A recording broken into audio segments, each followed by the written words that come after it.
Islam, Islam, Islamism. Bismillah ar-Rahman ar-Rahim.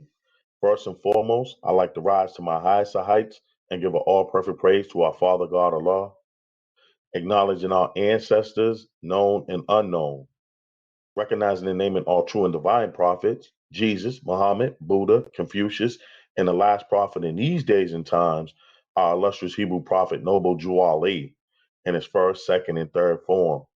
I would like to remain standing and extend those honors to our National Grand Sheikh, Joe Bratton Bey, all national officials at headquarters in Baltimore, Maryland, all sheiks, sheikesses, deputy sheiks, and deputy sheikesses, and all of our friends, visitors, guests, citizens, children, members, students. I greet you all with Islam. Today's date, for the record, is February 7th, 2021, according to the Gregorian calendar. And as always, we, on the opening of our calls, we pay homage to our Mother, Father, God, Allah. So can I please have everyone who is able to stand erect, facing towards the east, heels together, toes apart, separated at a 45-degree angle, upper arms parallel to the floor, forearms perpendicular, 5 fingers erect and together on the left, and 2 fingers erect and together on the right. Allah, Father of the universe, the Father of love, truth, peace, freedom, and justice. Allah is my protector, my guide, and my salvation, by night and by day, through his holy prophet, Drew Ali.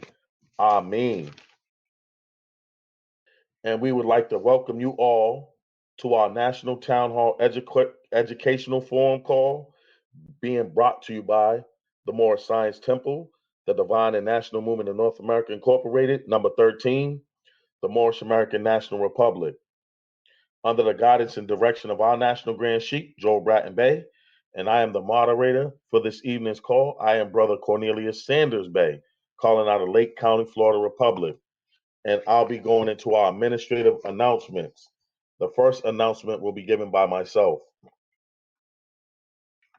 On behalf of the Moorish Science Temple, the Divine and National Movement of North America Incorporated, number 13, the Moorish American National Republic, I would like to thank the guests that are on this Moorish National Town Hall meeting, and we thank you for joining us this evening. Our prophet Noble Drew Ali founded the ancient Canaanite temple in 1913 in Essex County, New Jersey. Later, in 1916, his missionary work was entitled the Moorish Divine and National Movement. In 1917, he transferred the movement to Cook County, Illinois.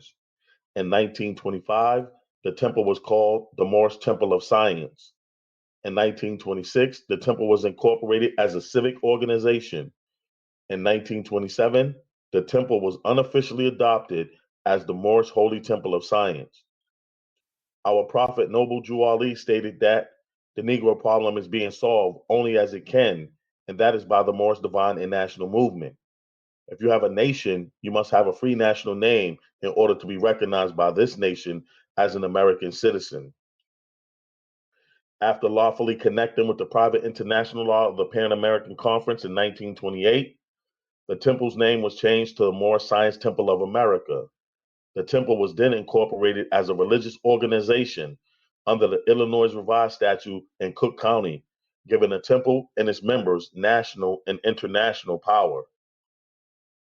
During this same period of time, unfaithful members of the Moorish Science Temple of America in Chicago and Detroit conspired to destroy the positive existence of the movement, causing great confusion.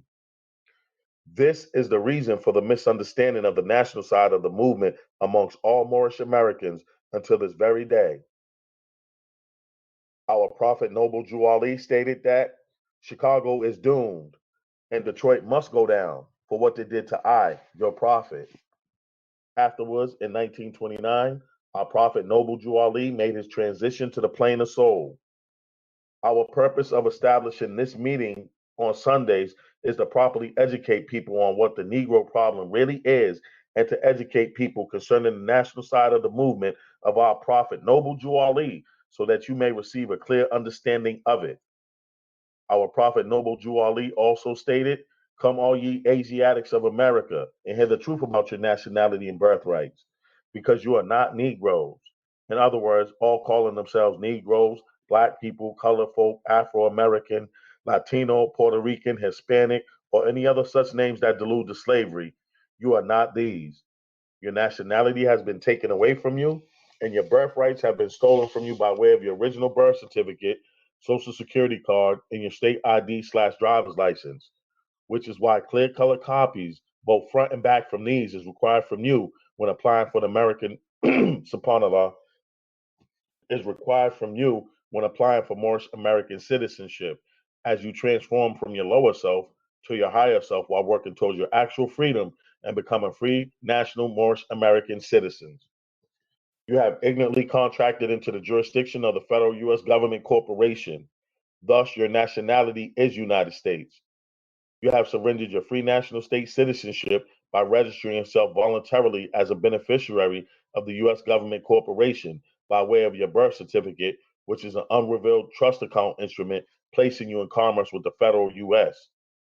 Federal U.S. citizens are not citizens at all. They are subjects and property of the District of Columbia, residents and franchisees of the so-called bankrupt U.S. government corporation under municipal law. The Constitution, for the U.S.A., the Bill of Rights, and the 13th Amendment with its 20 sections does not apply to federal U.S. citizens.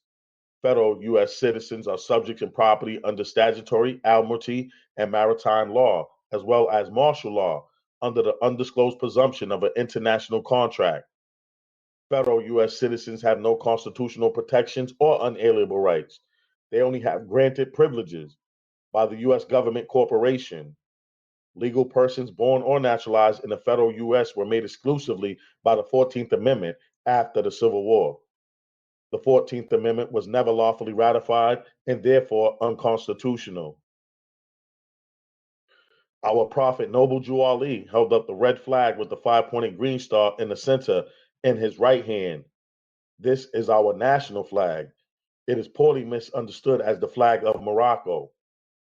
It is properly comprehended as the Moorish flag. He also held up the 48-star flag of the U.S.A. in his left hand. This is our flag of peace, friendship, and commerce within the states of the Union under the Republican form of government in this country. The 50-star flag of the U.S. with gold fringes around it does not represent free national Moorish American citizens.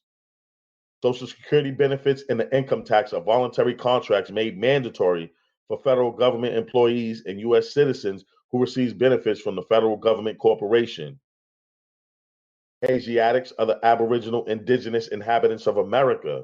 However, due to the fact that the Asiatics' birthrights have been stolen and we have fallen from the constitutional laws of the government by being placed in the chattel property status because of the reorganization of the U.S. with the New Deal in 1933, the Asiatics are now aliens, not to this country, but to all free national governments.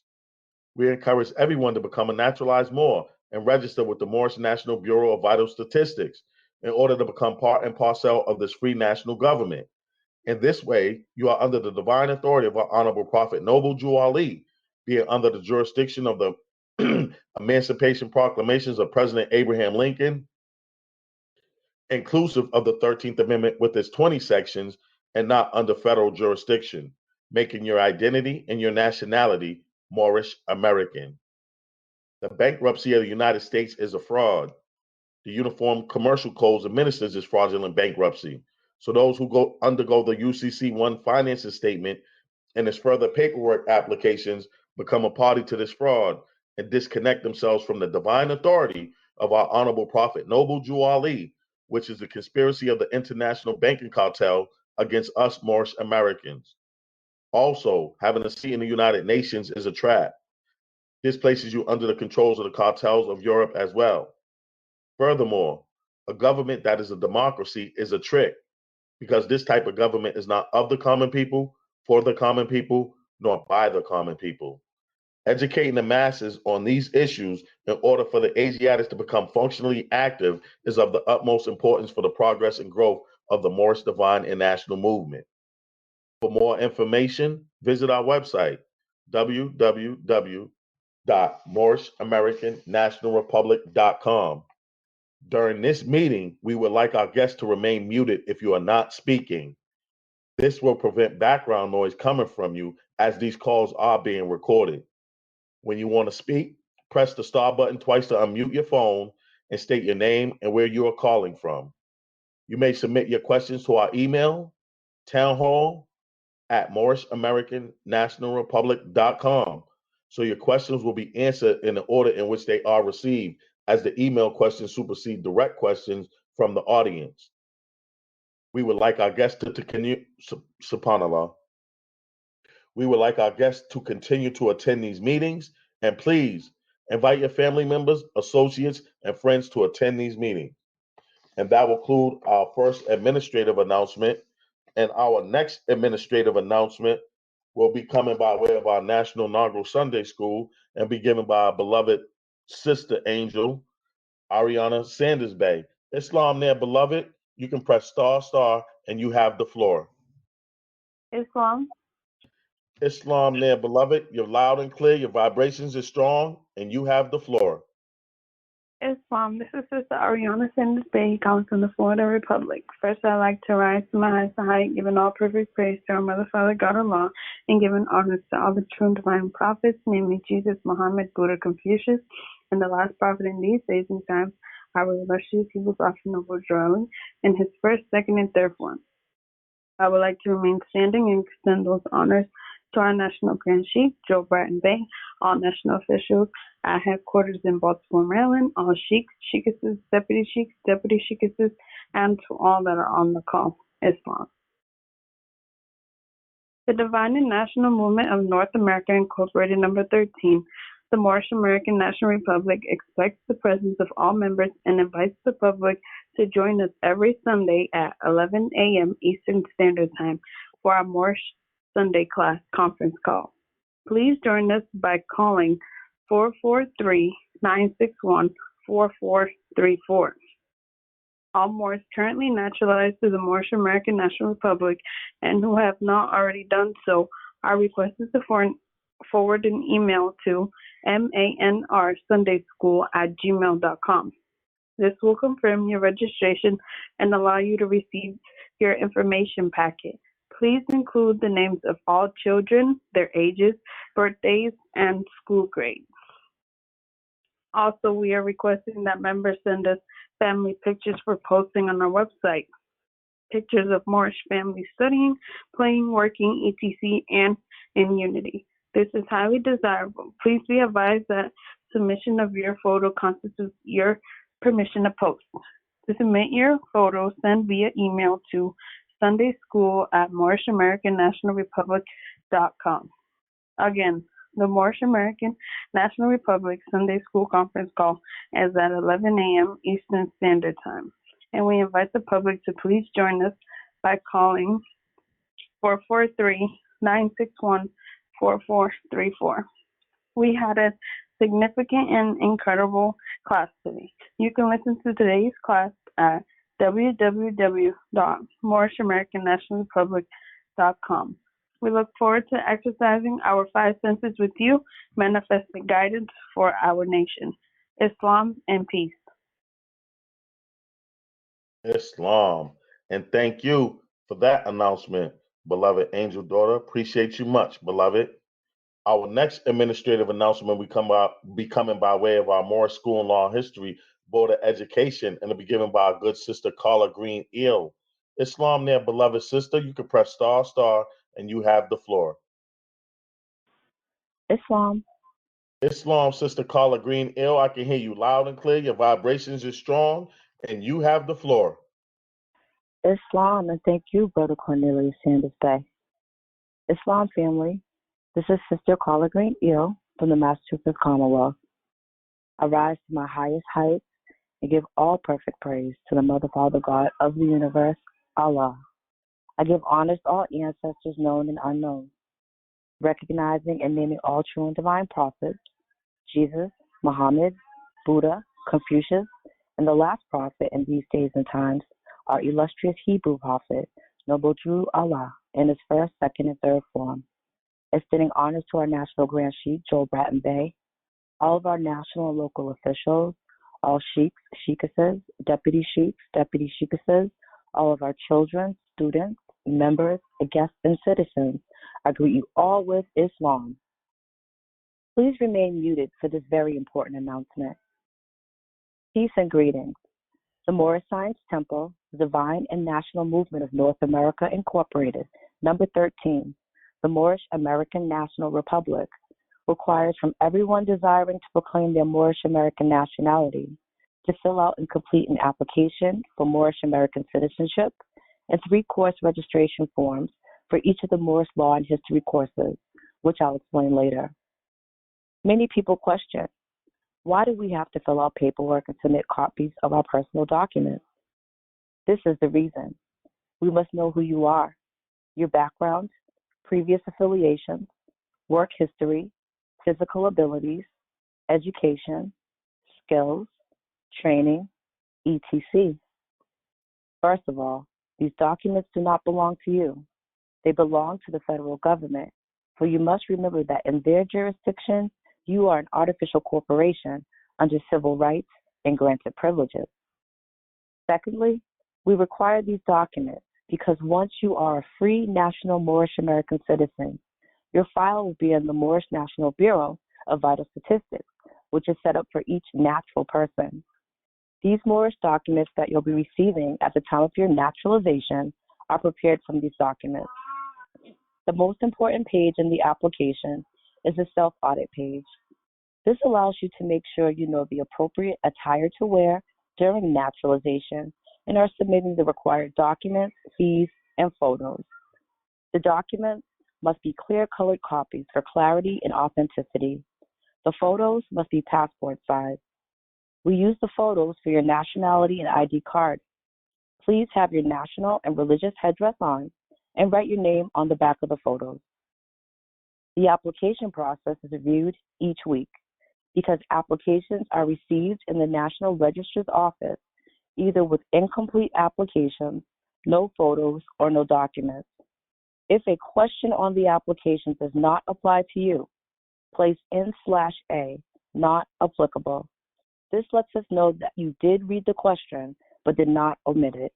We must read and follow instructions and learn to ask questions if we do not comprehend what is being said. The second part of the process is enrolling into the Moorish School of Law and History by registering for the 3 courses with the following completed forms. 1. A Warning from the Prophet class form. 2. Be It Known class form. 3. Nationality and ID card class form. 4. Course Rules and Agreement form.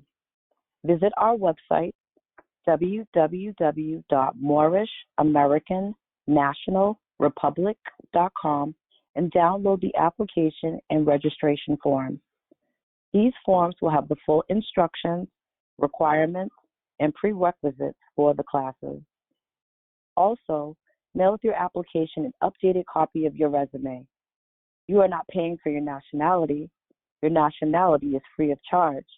You are paying for the cost of enrolling in the Moorish School of Law and History, just as one pays tuition when enrolling into a college or a university. The costs are also directed to the application processes of the preparation of your documents, as you'll receive these once you've completed the courses. It takes finances to raise a nation, and it takes finances to maintain and operate an educational forum. This concludes the administrative announcement by way of the Moorish School of Law and History. I return the floor to the moderator. Islam and peace. Islam. And thank you for that administrative announcement. Our good sister Carla Green Ill. Appreciate you much, beloved. Our next administrative announcement will be coming by way of our good brother Michael Simpson Ill Jr. with our warning.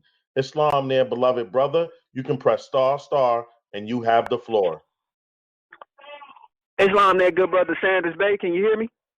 Islam, brother Michael Simpson Ill Jr. I can hear you loud and clear. Your vibrations is strong and loud, and you have the floor. Trust that all is well with you and the family as well. You have the floor. All is truly well with me and the family, and all is truly well with you and the family? Indeed, beloved, giving thanks. You have the floor. Thank you much, Mo man. Much honors and gratitude.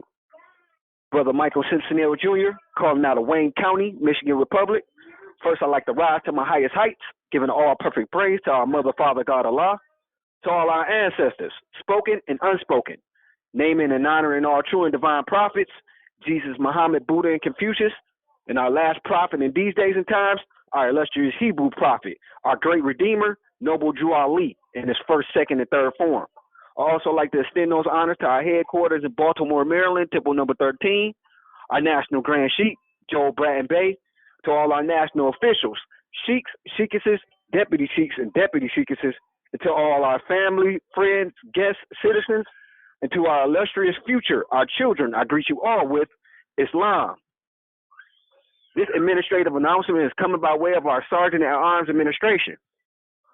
Warning, if any persons, groups, or companies claiming to represent the Moorish Science Temple, the Divine and National Movement of North America Incorporated, number 13, the Moorish American National Republic, in any way and offering to sell you such things as the application for Moorish American citizenship, naturalization paperwork, nationalization paperwork, trust documents with the Moorish American National Republic's logos, passports, diplomatic appointments, diplomatic papers, diplomatic motor vehicle license plates, driver's licenses, titles of nobility, doctorates or other educational titles, business banking licenses, tax shelters, tax identification cards, or the likeness of any of these, please contact the Moorish National Bureau of Investigation at area code 410-501-7301.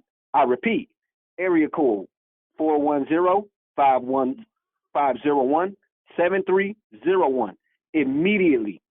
Violators will be prosecuted to the full extent of the law. The members in the grand body of the Moorish Science Temple, the Divine and National Movement of North America Incorporated, number 13, the Moorish American National Republic are not sovereign citizens, nor Moorish nationals.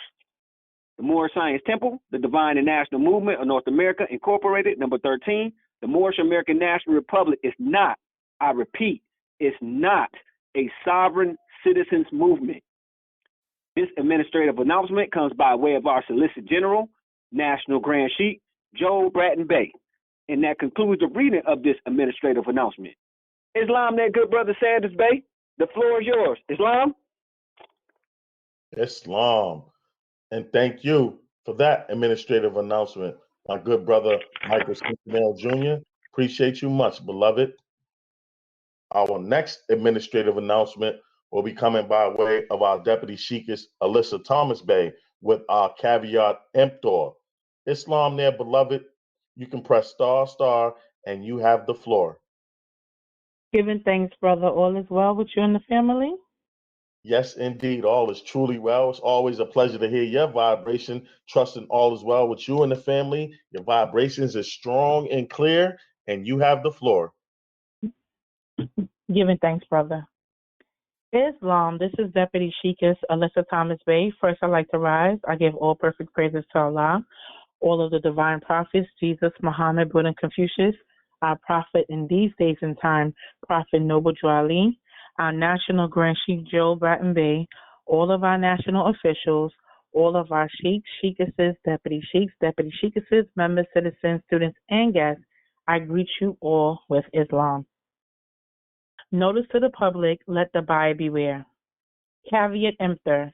Moors are men upright, independent, and fearless, who care for their loved ones and follow the prophet to a destiny which is not uncertain nor unknown.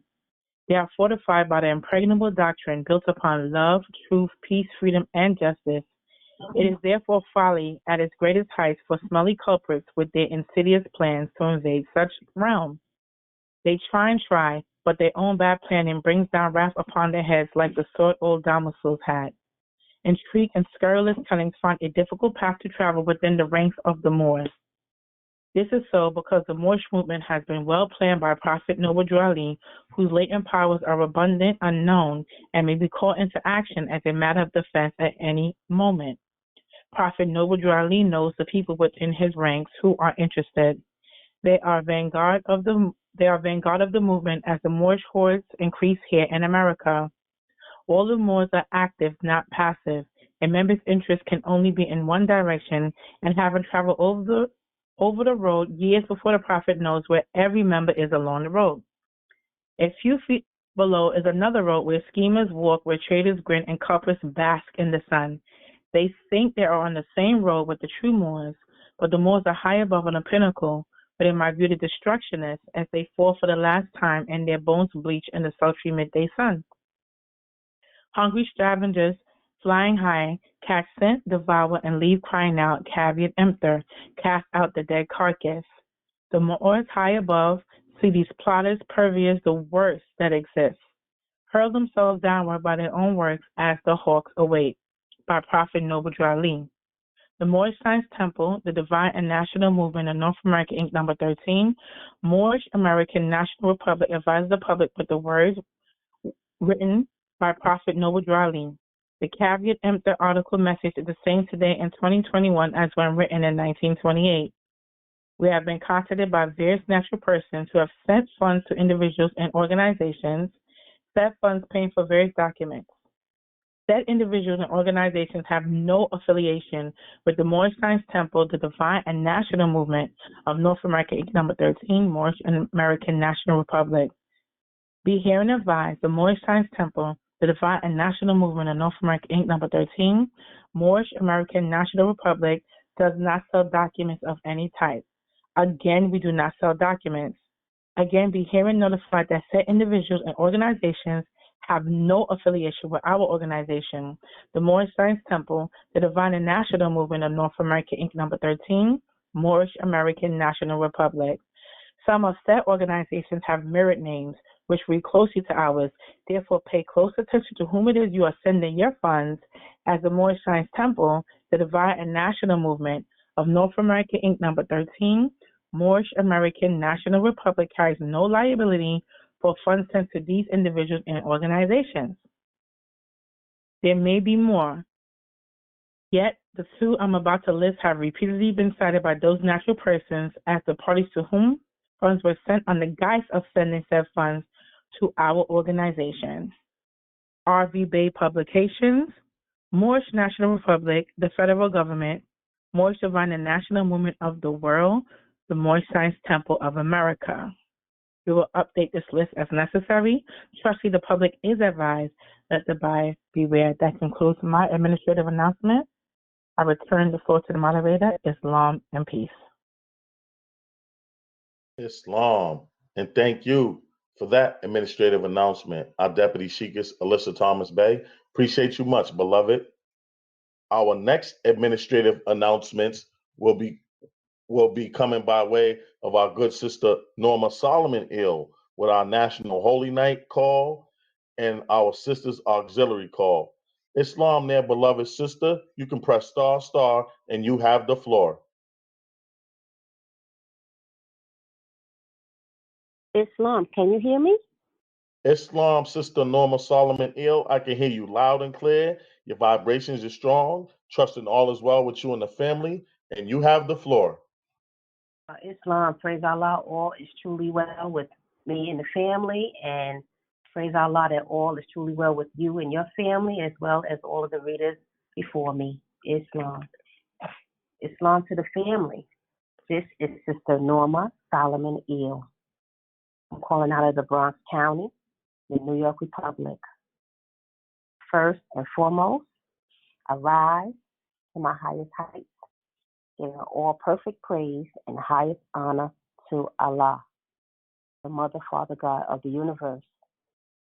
Remaining standing, giving honor to all true and divine prophets, Jesus, Muhammad, Buddha, Confucius, and to our illustrious Hebrew prophet in this new era of time, Prophet Noble Drew Ali, in his first, second, and third form.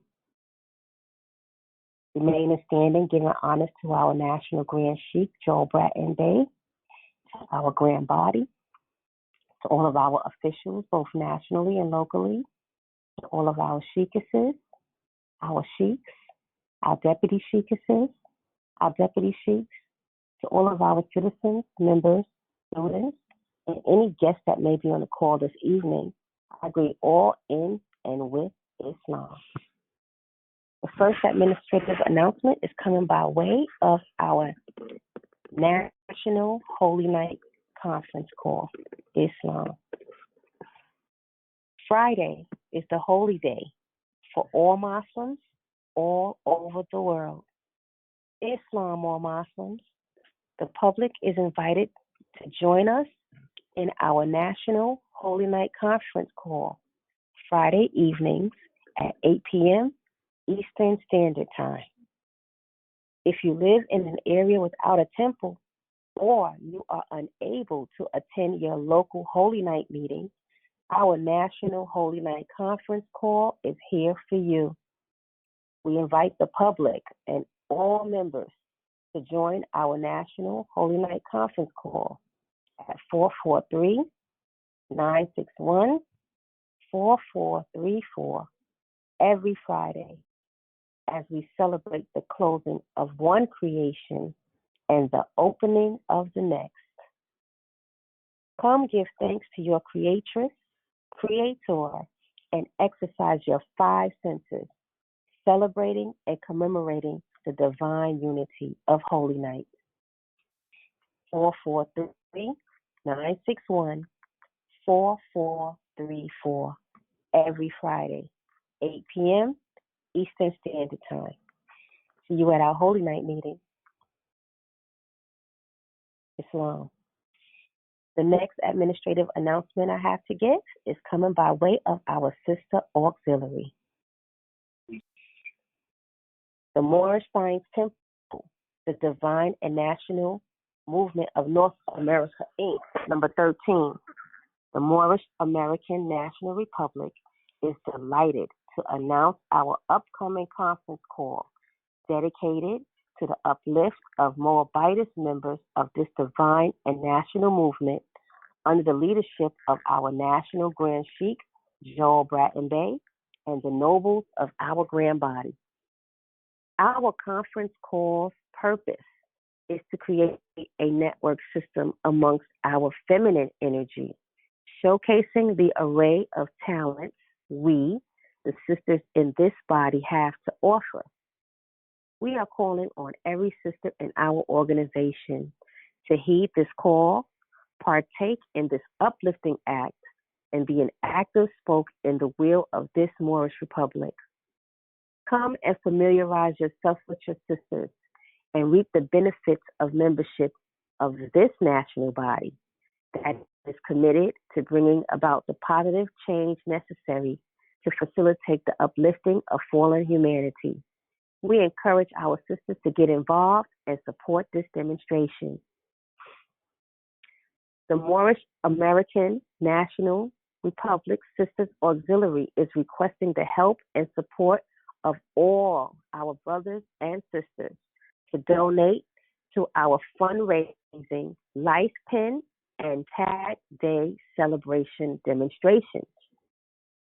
Show pride in your movement and support the Sister Auxiliary as we assist in the uplifting of fallen humanity by donating $1 for a life pen, $3 for a tag, $5 for a magnet. SubhanAllah. Hold on. SubhanAllah.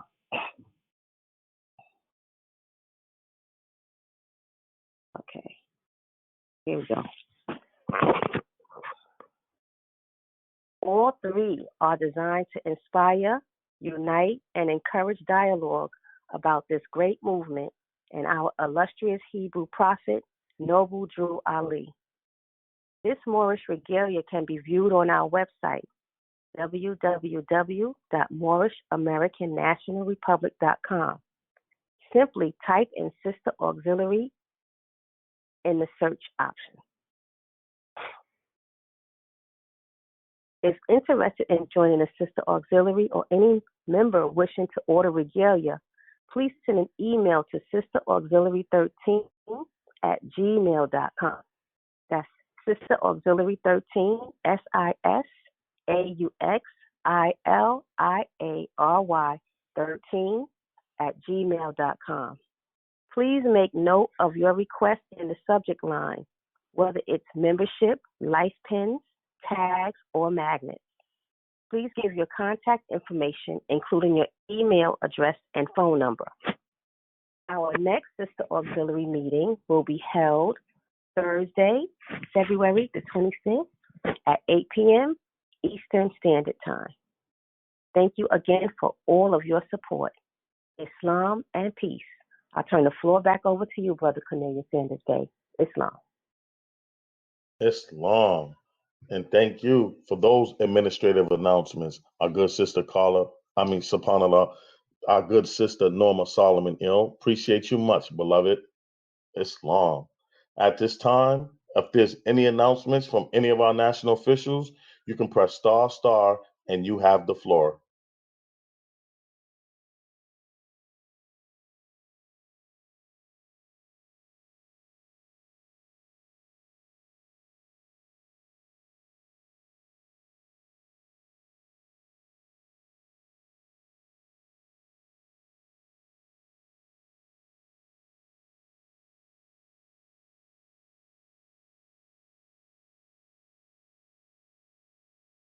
Islam. Well, we don't have any announcements from any of our national officials, so the time is now 8:06 p.m., and we have a total of 33 lines on the call.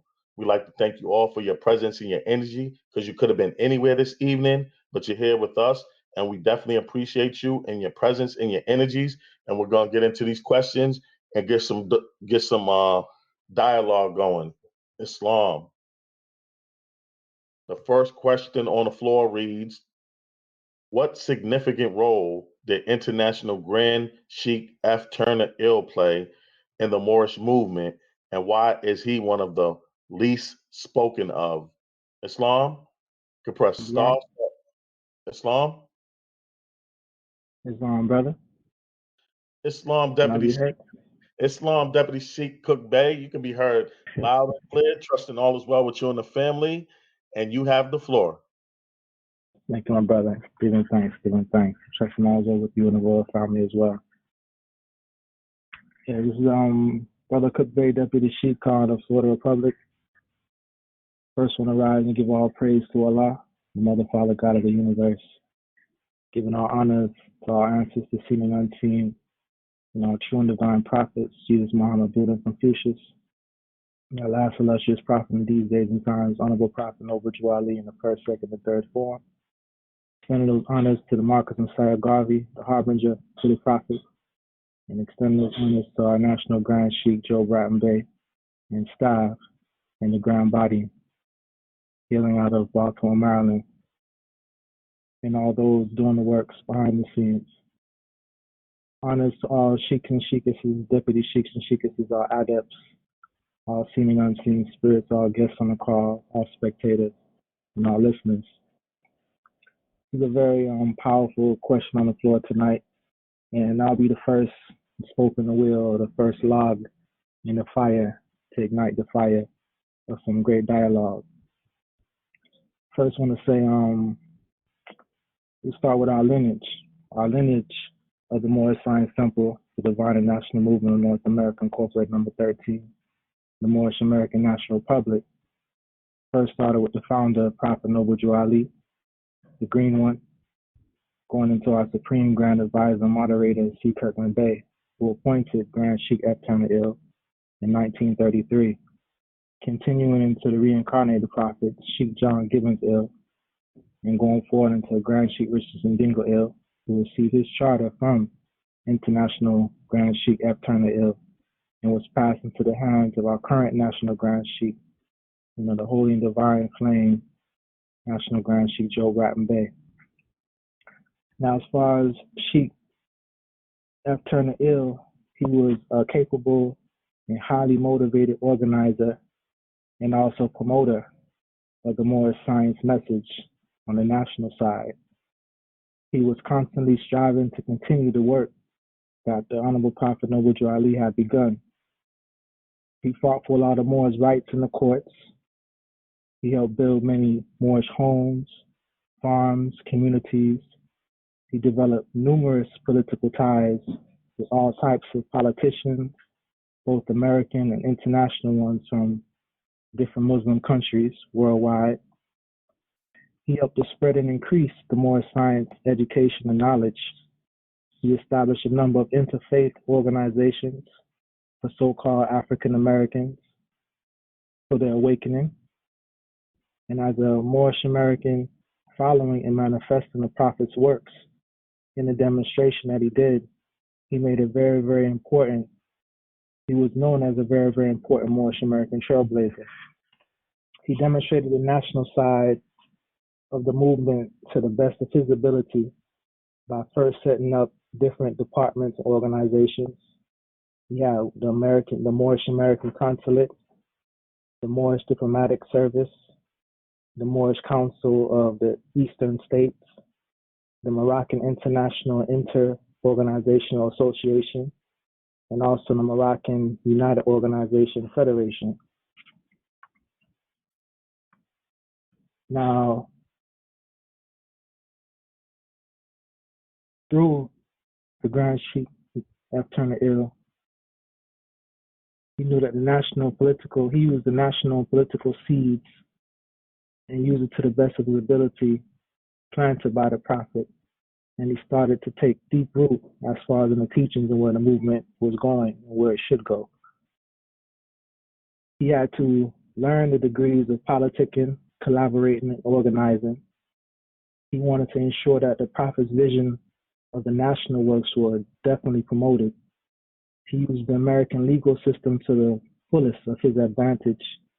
He was also able, after building himself up, was able to emphasize the core elements of Prophet Noble Drew Ali's message and framing it in a secular way in order to reach the masses of so-called U.S. blacks, which inspired many in and outside of the Moorish movement. Now, the reason why he's really spoken of is, as we've seen it now, because once again it goes back to the fact of keeping the national side hidden and just keep the masses thinking that the Prophet's movement was just another religious movement. Yeah, agent provocateurs, ego, etc. Anything to keep the masses from knowing that the Prophet was and is the key to bring us out of our mental, physical, and spiritual bondage, social, economic, and also taking off these slave titles. It continues today in the news, and we are considered the outcasts. Our movement, this temple especially, is considered the outcasts. You know, you have so-called naysayers that would say, we don't know what we're talking about. Prophet didn't bring that. Stay away from them. They're crazy. You know, but it's just the fire of truth that's actually just burning them. So we definitely have to give honors to the National Grand Sheikh and staff for continuing to burn the flame, you know, bringing forward what the Grand Sheikh Richardson Dingle Ill and his brother Timothy Dingle Ill brought forward as far as like continuing the national side and bringing forward the proclamations of the President Abraham Lincoln and to bring everything into one for the true fulfillment of our social, political, and economic upliftment. And with that, I'm going to put a period behind my conversation. Hopefully that will start a spark in the flame. And I know a lot of Moorish brothers and sisters and scholars will continue that flame. Islam and light, my brother. I return the floor to the mighty moderator. Islam. Appreciate you and that beautiful demonstration and getting the ball started and rolling. Our Deputy Sheikh Cook Bey. Appreciate you much, beloved. Islam. All right. At this time, if there's anyone who has any questions, comments, concerns, or anyone that would like to. Islam. Islam, Brother Cornelius Sanders Bey. Islam, Deputy Sheikh Roy Bey. You have the floor. Thanks a lot, bro. First, I rise to my highest heights. I want to give praise to Allah, the great God of the universe, who is almighty, eternal, and incomprehensible. The universal governor of this world seen and worlds that are unseen. I give honors to John the Harbinger, also known to us as the Honorable Marcus Mosiah Garvey, both harbinger and forerunner to the Prophet Noble Drew Ali. I give honor to all true and divine prophets, naming Jesus, Muhammed, Buddha, and Confucius. All you Asiatics on the call tonight, our National Grand Sheikh, Sheiks, Sheikesses, Deputy Sheiks, Deputy Sheikesses, etc. I extend those honors, the highest of which the Prophet Noble Drew Ali in the first, second, and third form. Islam. Yeah, so International Grand Sheikh, F. Turner Ill. I've always had great admiration for that mighty Muslim. His works and contributions that have, to some extent, gone unnoticed in Moorish history, but still noticed nonetheless. You know, seen and recognized as a Moorish trailblazer. Some of these things I want to highlight about this brother in particular, even though he's not spoken about as much. And I guess when you go into the archives of Moorish history and see some of the contention that took place, you'll learn why he's not spoken about that much. But one of the good things that F. Turner Ill did pull off and demonstrate, and this goes out for all the brothers and sisters who think that we have some type of misunderstanding as to what the movement is dedicated to. Meanwhile, we go to court today.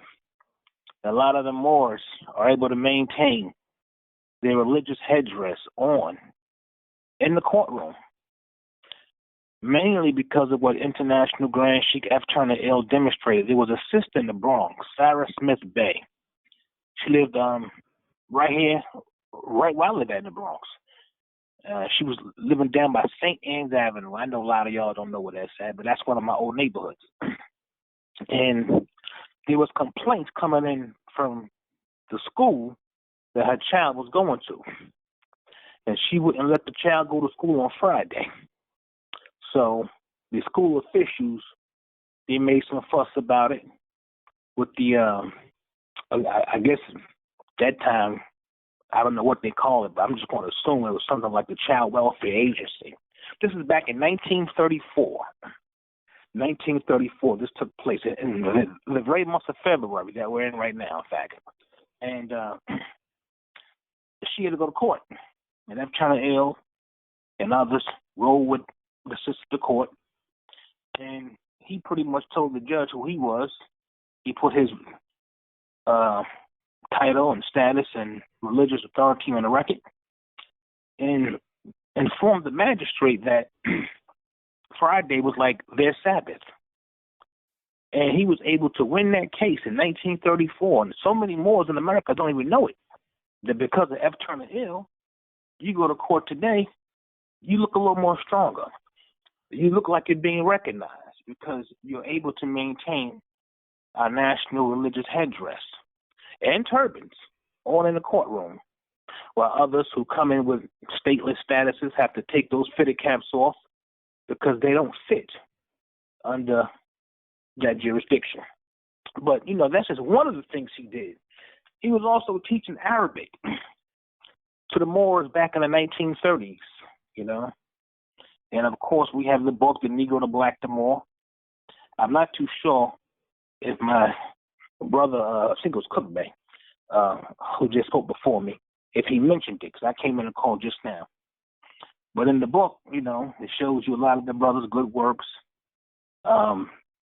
his international dealings with not just other brothers and sisters from other countries, but also he developed a lot of good relationships with a lot of American politicians here and was able to sway his way in certain pockets of progress that other Moors were just not doing at that time. You see, what happens is when you start to engage a lot of that missionary work, like he was doing, he and others, you know, you become the envy of a lot of your peers who claim that what you're doing the prophet didn't bring because they're not on that level, you know.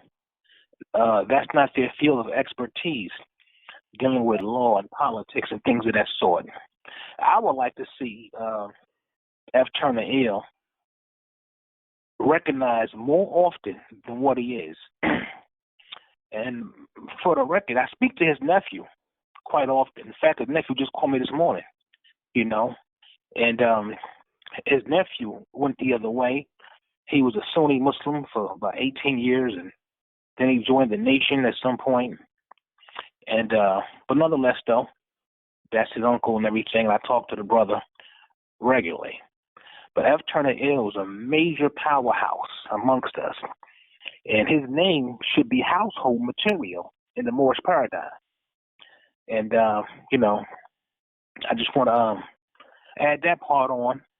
I don't want to take up too much information on the brother. I want to hear what the other Moors got to say about him. So I yield the floor, Brother Cornelius Sanders Bay. Islam. And thank you for that demonstration and add on, Deputy Sheikh Roy Bay. Appreciate you much, beloved. Islam, good brother Sanders Bay. Islam, Sheikh Orton Bay, you have the floor. Islam, appreciate you, beloved. Islam Moors, some background noise, but this is your good brother, Sheikh Isaiah Orton Bay, calling out of Wayne County, Michigan Republic. First and foremost, I'd like to rise to my highest heights and give all perfect praise to our Mother, Father, God of the universe, whom we Moors refer to as Allah, remaining standing and extending those honors to our ancestors, known and unknown, naming, recognizing all true and divine prophets, Jesus, Muhammed, Buddha, Confucius, our last prophet in these last days and times, our illustrious Hebrew prophet, the Honorable Prophet Noble Jew Allah, first, second, and third form. All honors to our national officials at headquarters in Baltimore, Maryland, under the guidance and direction of our National Grand Sheikh, Joe Bratton Bay, all of our Sheikesses, Deputy Sheikesses, our citizens, members, family, friends, associates, I greet you all with Islam. All right, Brother Sanders Bay, could you repeat that question for me one more time? Indeed. The question reads, how has the teachings of subhanallah, what significant role did International Grand Sheikh F. Turner Ill play in the Moorish movement, and why is he one of the least spoken of? Islam? Oh, okay. Well, beautiful commentary. I came in also like halfway of a good brother, Deputy Sheikh Cook Bay demonstration, and a good brother, Deputy Sheikh Roy Bay. So beautiful commentaries by the two brothers. To me personally, because as the brothers already demonstrated some of his accolades and things that he have accomplished, one thing to me is he is one of the brothers that took heed to Prophet Noble Jew Ali's foundation, stemming from the warning. All right, and going to that third paragraph where it states that there is only but one issue. You gotta look up what issue mean in law also, but there's only but one issue for them to be recognized by this government, and that comes only through the connection. I'm paraphrasing, I'm sorry. That comes only through the connection of the Moorish divine and national movement.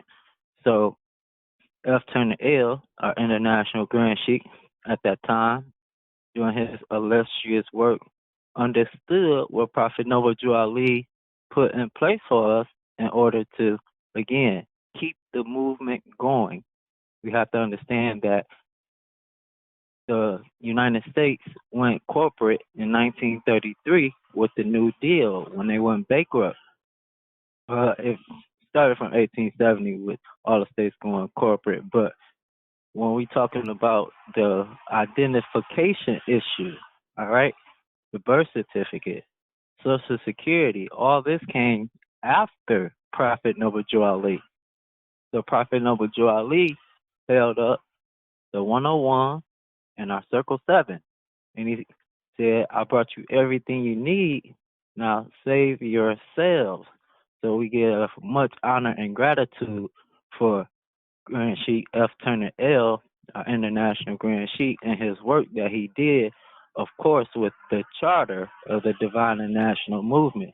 Because in order for this to be recognized by all other nations, we had to have one amongst our own go out to make these connections and do the footwork. So by him being that international Grand Sheikh And when we look into that third paragraph, the prophet states, and through it, what's the it? The connection to the divine and national movement. And through it, they and their children will receive their divine rights unmolested by other citizens. All right. And again, we know in that third paragraph it talks about it being recognized. There's a key word again, recognized by all other nations. So we give much honor to Grand Sheik F. Turner L. It's sad that he's not spoken about a lot, but again, you're dealing with a lot of individuals that's just following man. You know, they either deal with Emily Ill or they think Grand Sheik John Given Ills was crazy because he said he was the reincarnated prophet, or they think they with the Kirkman Bay fraction. But we got to understand, Allah is oneness. So we have to look at these attributes and these demonstrations that was laid down by these brothers and sheikesses in order to effectuate what we must do. If we're going to proclaim our nationality, we have to know that in law, that's a process known as naturalization. All right, and that's supported by your Constitution, your foundation, Article 1, Section 8, Clause 4. All right, and we know it's lawful because within that definition of nationality, which we must proclaim ours, it only arises two ways, by birth or by naturalization. So we have to understand the prophet's literature in order to effectuate this foundation. So Prophet Noble Drew Ali, in his warning, he called on those that stood for the free national government and the enforcement of it. You see these demonstrations coming by way of good brothers like John Givens Ill, Grand Sheik Richardson Dingle Ill, Grand Sheik F. Turner Ill, and a lot of them. Everybody has a part to the puzzle, but we don't want to put one against the other. We have to look at the whole picture and see what must be done in order to rectify the issue. And the issue is recognition. So all praises to Allah for sending us our prophet and the spirit of our prophet being amongst these brothers and sisters who did this illustrious work so we can be here doing what needs to be done in this day and time. And with that, I put a period behind my statement. Yield the floor back to you, Brother Sanders Bay. Islam.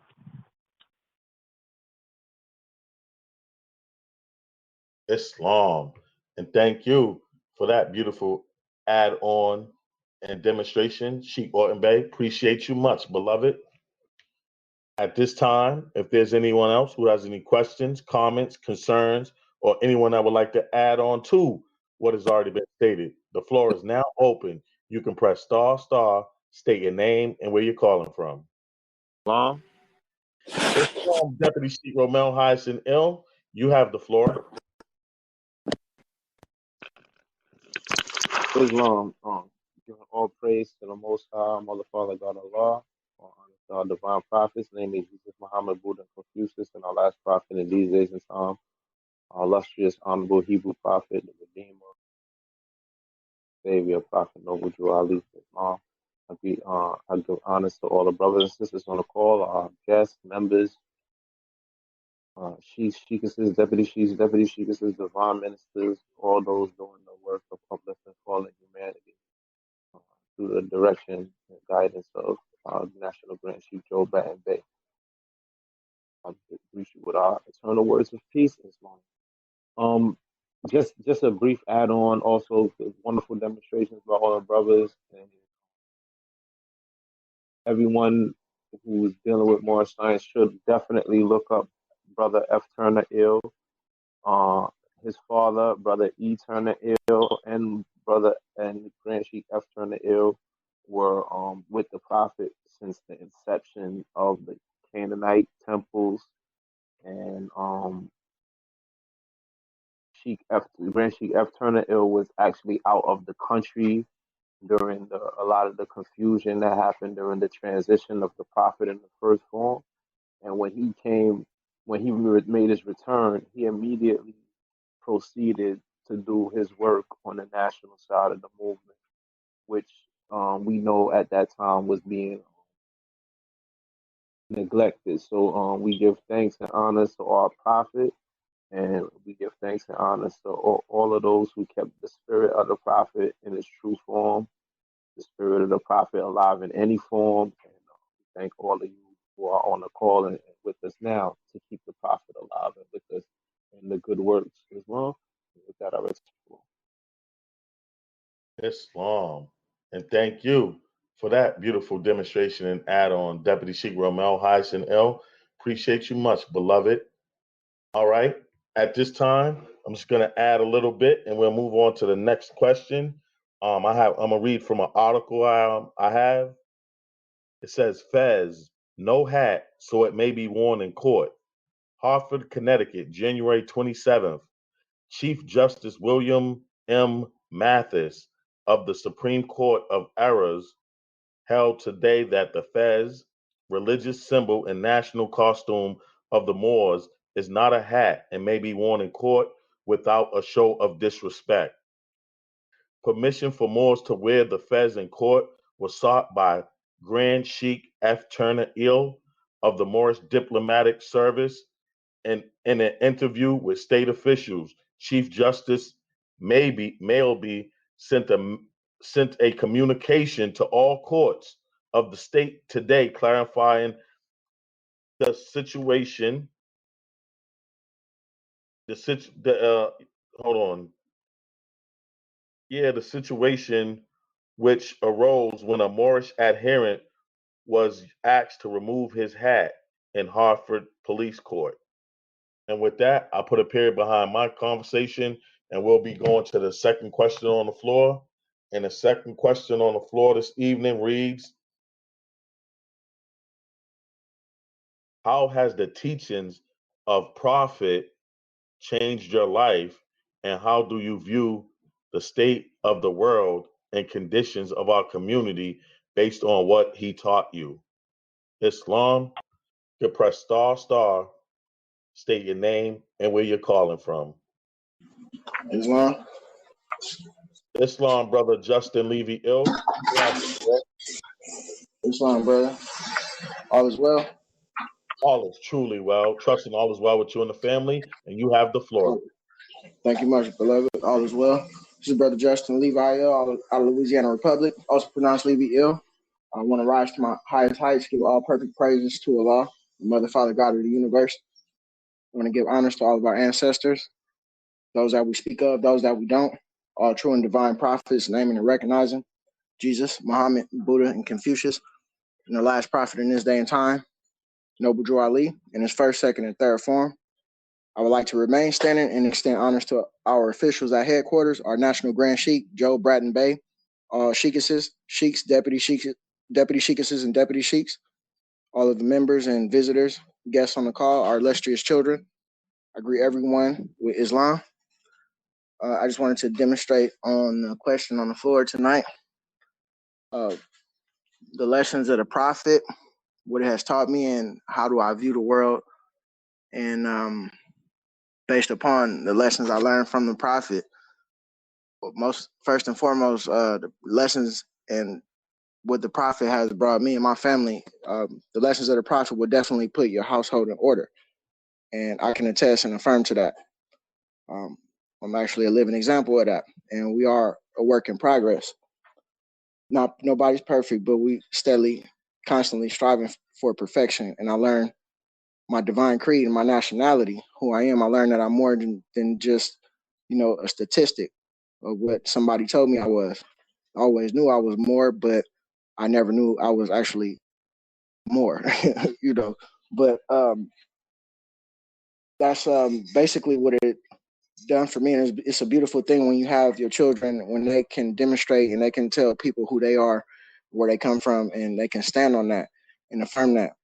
It is a tough road because, a lot of family and friends and people that you love and care about really don't understand. So you have to kind of walk the road, but it is also important for us to be close to each other so we can demonstrate in a better fashion. So we are working on that. But what the prophet has brought, it has me looking at the world now from a whole new aspect. I could now look at the world through my own eyes, and not the eyes of the pale skinned nations of Europe. And I could recognize that now, because I realize that's how I always view the world, through what I've been conditioned and trained to do. And I always did what I thought I needed to do. But really, a lot of things we do under that Negro black colored badge, it really doesn't have nothing to do with us. So I just want to say I'm blessed and honored to be a part of this movement in particular. And no, that's not to bash no other movement, but I learned a lot. I'm still learning self, and it's all about self. And once you know self, the most important lesson I learned was know thyself. And once you know thyself, you'll know your Father God, Allah. And that's all I have. Islam and peace. I love you all. Peace. Islam. And thank you for that demonstration and getting the ball started and getting us rolling. Brother Justin Levy-Ill, appreciate you much, beloved. At this time, if there's any questions, comments, concerns. Islam. I think I heard another Islam. Was that a brother? Let that sister go first, brother. We know the rules. You know what I was about to do. I was just asking your name. I was asking your name so I can bring you on the floor after she goes. But all right, I got you, my good brother. Deputy Sheikah Alyssa Thomas Bey, you have the floor. Islam, giving thanks, brother. Islam, this is Deputy Sheikah Alyssa Thomas Bey, re-rising to my highest heights, giving all perfect praises to Allah, all the divine prophets, Prophet Noble Jali, our National Grand Sheikh, and all of my noble brothers and sisters on the call tonight. I greet you all with Islam and peace. The prophet teachings have changed my life tremendously. Just the way I'm able to educate myself and my children is a blessing. I was talking about this earlier. We always say that we want the best for our children and we want better for them. And for me, it has changed my life in particular because I know that I'm able to give them the best. I'm able to give them what I've never had, and that's freedom. I was speaking earlier about my children. I have two children. My daughter's 19. I had her before I came into the movement, and my son is 7. And I was explaining that, my son was born free in his proper person. He doesn't have to correct any documents. He doesn't have to correct any social security card, nothing. And that's a blessing within itself. So right there, through the prophet's teachings, I created a legacy, and I'm creating generations of a free generation to come. My children will have children, and they will be born with a free national name, and that legacy will continue to go on. So we're giving our children a gift of freedom. So that's what it has done for me. And I come from a background. I was born in America, but my parents were born in South America. And one thing I always learned from my grandmother and my mom and dad, they did not learn to call themselves Black until they came to this country. So the educational system and the history lessons that they learn in the Caribbean or in other islands are a little slightly different than what you learn over here. Even though, they knew about slavery and the things that they teach in America, that wasn't something that was taught in their school system. They didn't center history around that. So a lot of that behavior and that history was learned when they came to this country. And that's something that they always used to say to me and instill in me. So I kind of knew the truth, at a young age, but not on the level of when you come under the prophet's umbrella, and not on the level of what we're learning now and we're able to pass down to our children. So it has been a beautiful eye-opener for me and my entire family. And just to know that when I leave this physical planet, I'm going to keep creating, and my family going to keep creating a legacy. They dynasty going to grow. Their empire going to grow, and they all going to have their free national name. And it started because I found the temple and the prophet teachings. And I'm just so blessed beyond words to just say that. And as far as the current state, I truly understand the differences in education. See, what we learn from younger, how our mind is shaped and developed, whatever we learn in school. We're children, we're like sponges, and it lives within us. And that makes me understand why our people feel the way they feel, why they think their black is so beautiful and they're so proud. And they were taught that they came from only a history of struggle, and struggle made them strong, when we know better, when we come under the umbrella of the temple. But they haven't gotten that yet. So it makes me understand, and it just makes me want to go harder to educate them, and then show them by example how my children speak, the holidays they don't celebrate, and just the way they explain who they really are historically. We can do that just by living that lifestyle, and people seeing by example. We are known by works. These are not actions, not what we say, but what we do. These are more lasting impression. So that's how it's changed me. That's how it makes me view the world. I get it, and I know why I gotta go harder and do my part to uplift fallen humanity. And it starts with self, what I feel in myself, and what I teach my children. So with that, I like to say Islam and peace.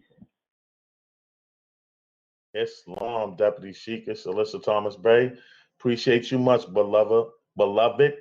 Keep going harder. Islam. At this time, Deputy Sheikh Roy Bey, you have the floor. Thank you very much. Islam. Honors to the sister, to Deputy Sheikah Alyssa Thomas Bey. That was strong right there. Islam. We rise into my highest heights, giving all honor to everything that pertains to Islamism. That's a short version, y'all. Cornelius Sanders Bey, give me that question again, please.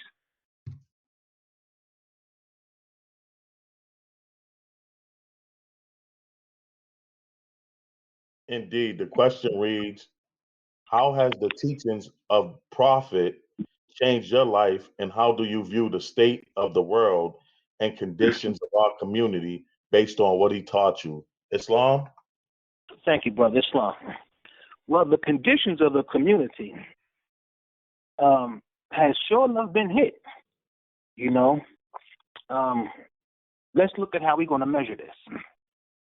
Over the last, I say about a good strong 20 years, the Moorish Science Temple of America, collectively, has had a lot of impact, a lot of growing influence on the communities at large. And we see that through conversation pieces, debates, attitudes, inquisitiveness amongst a lot of people out there. Prophet Noble Drew Ali is indeed on the rise. And it's about time he, like International Grand Turner Ill, these brothers who have contributed so much, not just to organizational community, but to humanity. By the time we get our just due. There's a scripture that says, be ye not conformed to this world, but transformed by the renewal of your mind. And this is what the teaching the Prophet Noble Drew Ali demonstrates. It's about overthrowing the oppressive government of your mind that is not right and exact with divine law or our ancient forefathers' fundamental principles. And so when we are now speaking no longer, still English, no doubt, but just not the king's language of England, see? We are speaking now words of power of our own that are derived from our own customs, our own doctrine, our own society, nationality, coming up out of the dismal crypts of a psychological identity crisis. This is what we're talking. How has it affected us or me personally? Islamism has been in my life since as far back as I can remember, since I was a young boy growing up. And I've always been attracted to the symbols, the crescent, the star, the dress code, whether it be Muslim oils or the way these Islamic brothers and sisters spoke, the way they walked, the way they talked, the way they carried themselves. They were distinguished gentlemen, distinguished gentlewomen, and they looked to be pillars in the community that everyone wanted to be around and rally around and hear what they had to say, and even sometimes joined up with what they were talking about. And so it should also be noted that a part of our race pride is coming up out of our religion, Islamism. We are not a copycat, unorthodox version of Eastern Islam. Our prophet, though he's universal, he's still of the West. And we are pretty much standing on the square of Moorish science, which is both an inner working and an outer working. The inner working is the divine aspect, see, where we know thyself and thy Father God Allah. The outer working pertains to our missionary work, partaking in all uplifting acts, taking our place in the affairs of men, just like F. Turner Ill did, just like the Prophet did, just like John Gibbons Ill and Grand Sheik Richards and Bingo Ill, and now our Master Grand Sheik, Brother Joe Braden Bay, who's holding the torchlight of those who preceded him, just like it's still ongoing. This is what Moorish science demonstrates to us. And the more we gain strength through knowledge and understanding of this science, you know, the more of a fitted stone we become for the movement and the organization, and also the community and everyone else. It's a benefit for everyone, you know. And this is why we talk about coming up out of the darkness, 14th Amendment de facto, into the light, 13th Amendment with 20 sections. It helps everyone. And so, yes, we walk with race pride, you know, and we don't care what the opposition is in terms of people saying, well, y'all ain't this and y'all ain't that. Apparently, we're not that moved by it because we have a better understanding because, you know, we attend these classes. We go to these schools. We're on these conference calls. We know what's being said. We know what's in the literature, you know, the Moorish literature, the oral statements, the questionnaire, the Holy Koran, the Moorish Science Temple of America. All these things are illuminating lights to resurrect a dead conscious individual to a living perpendicular. So we have made massive changes. And it's good that the question is on the floor because sometimes we have to get in front of that mirror and look at where we was, see where we are. And based on where we are, we know in a sense where we're going. So, yeah, man, all praise is due to Allah, you know, for the Prophet Noble Drew Ali in the first, second, and third form. And praise Allah for that brother's demonstration and his missionary work because it's still helping a lot of people today.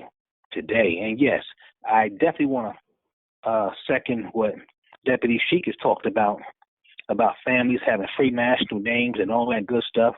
That's important. That's very important. And, you know, that's pretty much it for me, Cornelius Sanders Bay. I'm glad the question was on the floor myself. Islam, brother, I yield. Islam. And thank you for that beautiful demonstration and add-on, Deputy Sheik Roy Bay. Appreciate you much, beloved. Islam, there, Sheik Orton Bay. You have the floor. Islam. Islam, I yield. Islam. Islam and boy a puppy on my beautiful eye. Let's choose peace, freedom, and justice. On my door, the guy and the salvation. One night every day, pure heart coffee, purely army. Who made you? Allah. Who is Allah? Allah at the bottom and the universe. You would see him? No, we pray you would see him and the high. Daddy is not a peace. Islamism. Well, all I have to say is just to add on to what our Deputy Sheikis was just saying about our children, and that's my granddaughter. She's 4 years old, and that was a beautiful, beautiful demonstration. It warms my heart every time, and she wants to do it, and it's just beautiful. Just caught me off guard with that. You have the floor, Sheik Orton Bay, and appreciate you much, beloved granddaughter. Love you much. All right, Sheik Orton Bay, you have the floor. Islam, appreciate you. Islam, Morris, It's your good brother, Sheik Orin Baby, rising to my highest heights. We give all perfect praise to our Mother, Father, God of the universe, whom we most refer to as Allah, giving our honors to our last prophet in these last days and times, our honorable, illustrious Hebrew prophet, honorable prophet, noble Jew, Allah. Islam, Islam, Islam. All right. How has the little sister Naira Sanders Bay? Then I didn't forget everything I was saying. I'm still caught up in her rapture. So let me see. What was the question? Would you like for me to read the question? Yes, please. Indeed. Yeah, I'm a little thrown off too, so I feel you. All right. The question reads, how has the teachings of the prophet changed your life, and how do you view the state of the world and the conditions of our community based on what he taught you? Islam? Islam. All right. How has the prophet tremendously? I'll start off with my journey of knowledge itself started I'll say about late 2010. Late 2010.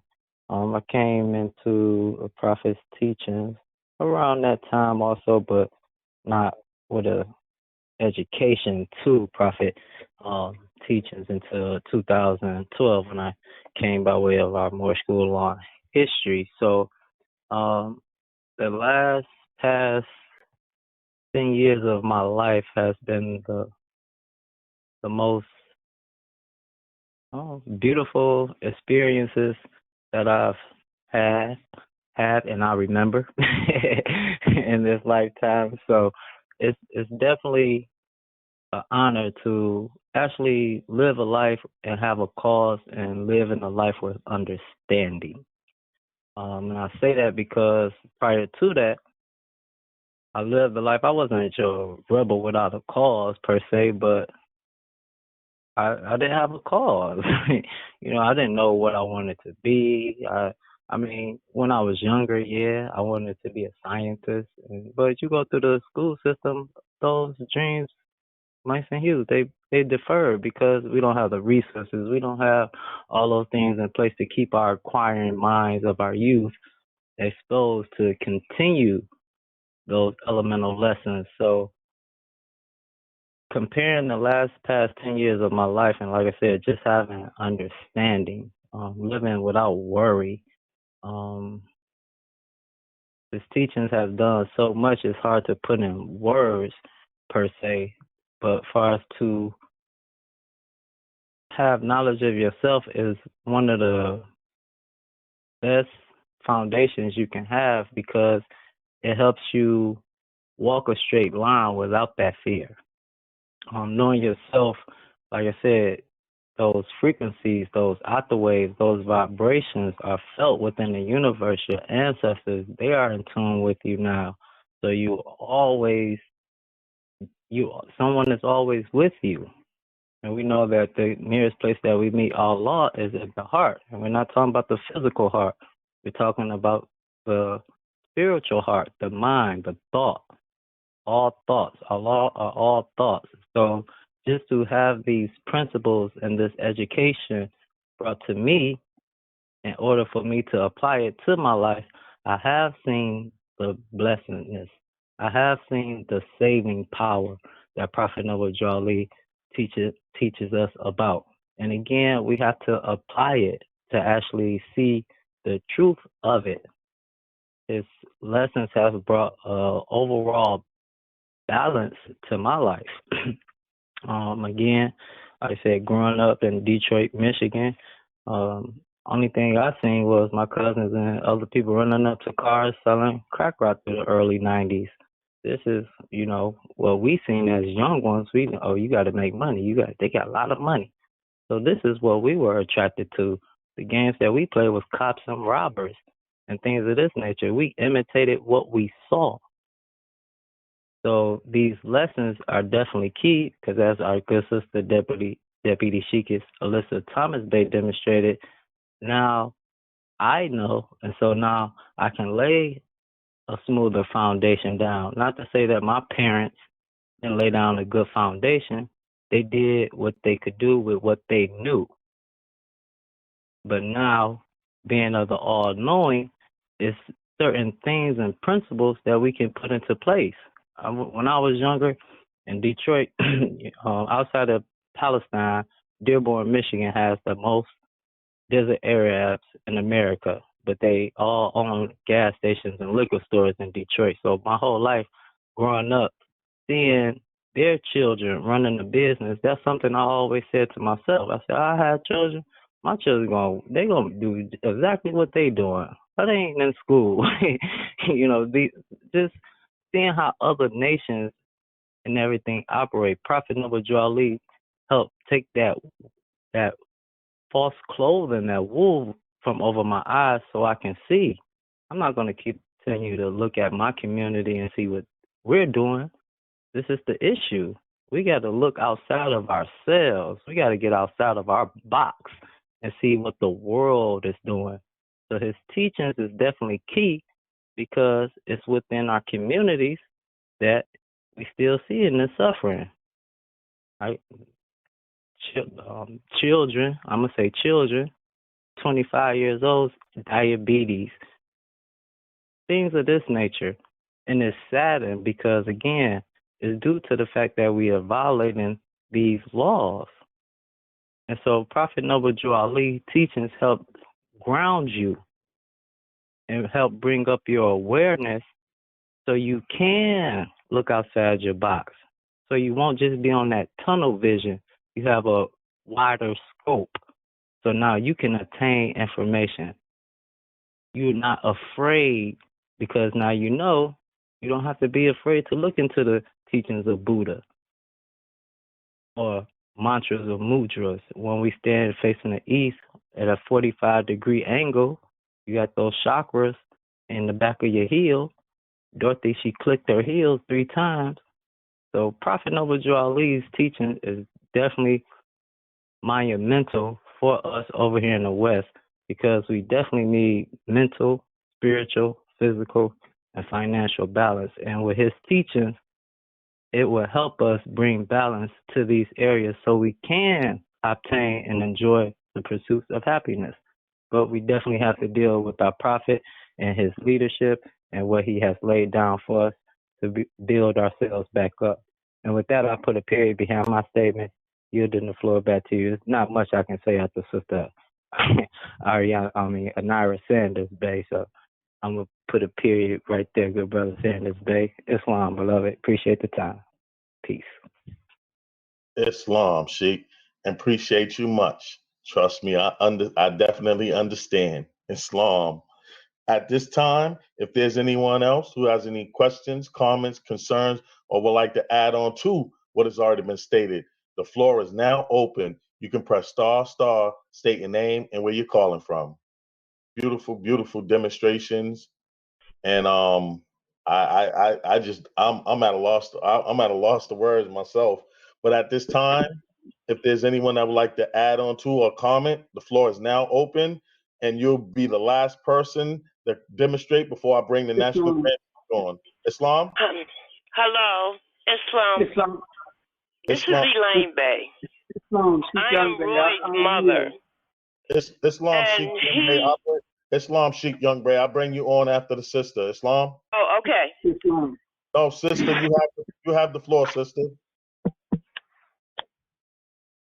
Islam, sister. You calling me? Yeah, can you hear me? Yeah, now I can. I said you have the floor. Oh, okay. I said my name is Elaine Bay. I'm Brother Roy Bay's mother. I went to the temple when I was a little girl, say from 6 to maybe 8. So what y'all have discovered, and my son, he studied everything. He even went round to our family members to find out who was who. But I was told by my grandmother that my mother walked with the prophet. That's all I can give you now, but I just wanted to know and let you know I'm here. And I'm proud of my son. So what he has accomplished, he teaches me.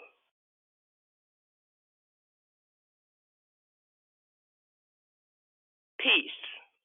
Islam. And thank you, beloved angel mother. Appreciate you much.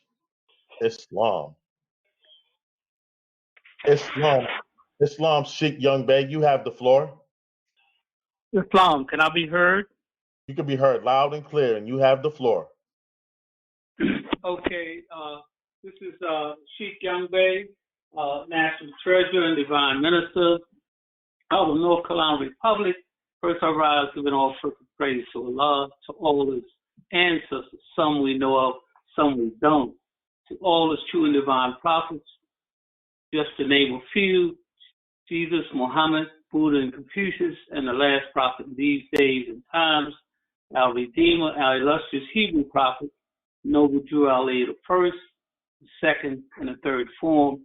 I extend my honors to the forerunner for Noble Drew Ali, Marcus Mosiah Garvey, and to our National Grand Sheikh Joe Batten Bray, to the Sheikhs, Sheikesses, Deputy Sheikesses, brothers, sisters, and parents and students in our Sunday school, and everyone on the call. I greet you with Islam. I'm not going to take up too much of your time because all who spoke before me, I really have gratitude in what they said, and a lot of them has said a lot that I would want to say. So all who spoke before me, my gratitude goes out to you, and my love as well. I was what the Prophet has done for me and the community. Really, when I was young, I was searching, and I didn't know. I knew we were we were called black during that time, and we didn't know exactly where we were going. You know, I was searching, and I was different people I grew up with. They thought I was weird because I was going to the Catholic Church this week, and then I would go to the Methodist Church, then the Protestant Church, and to all different churches, you know.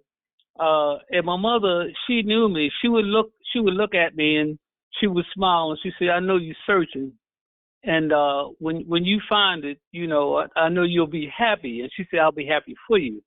And so, eventually, I found the Moorish Science Temple, and I just want to tell you what turned me on to the Moorish Science Temple.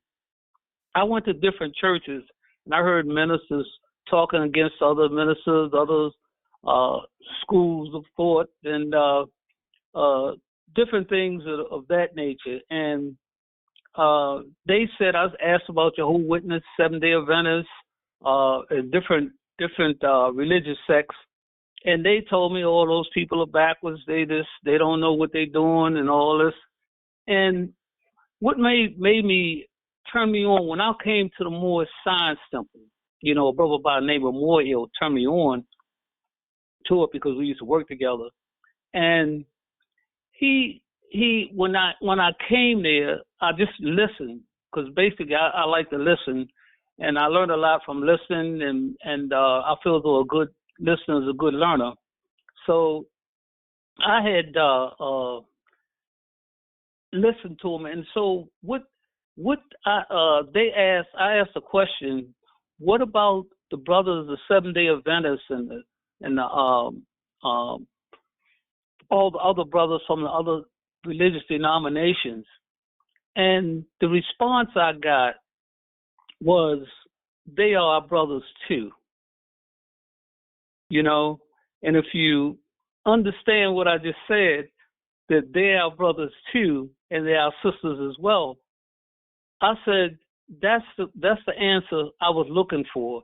You know, I didn't know what I was looking for, but when I heard that answer, that was the answer that I was looking for.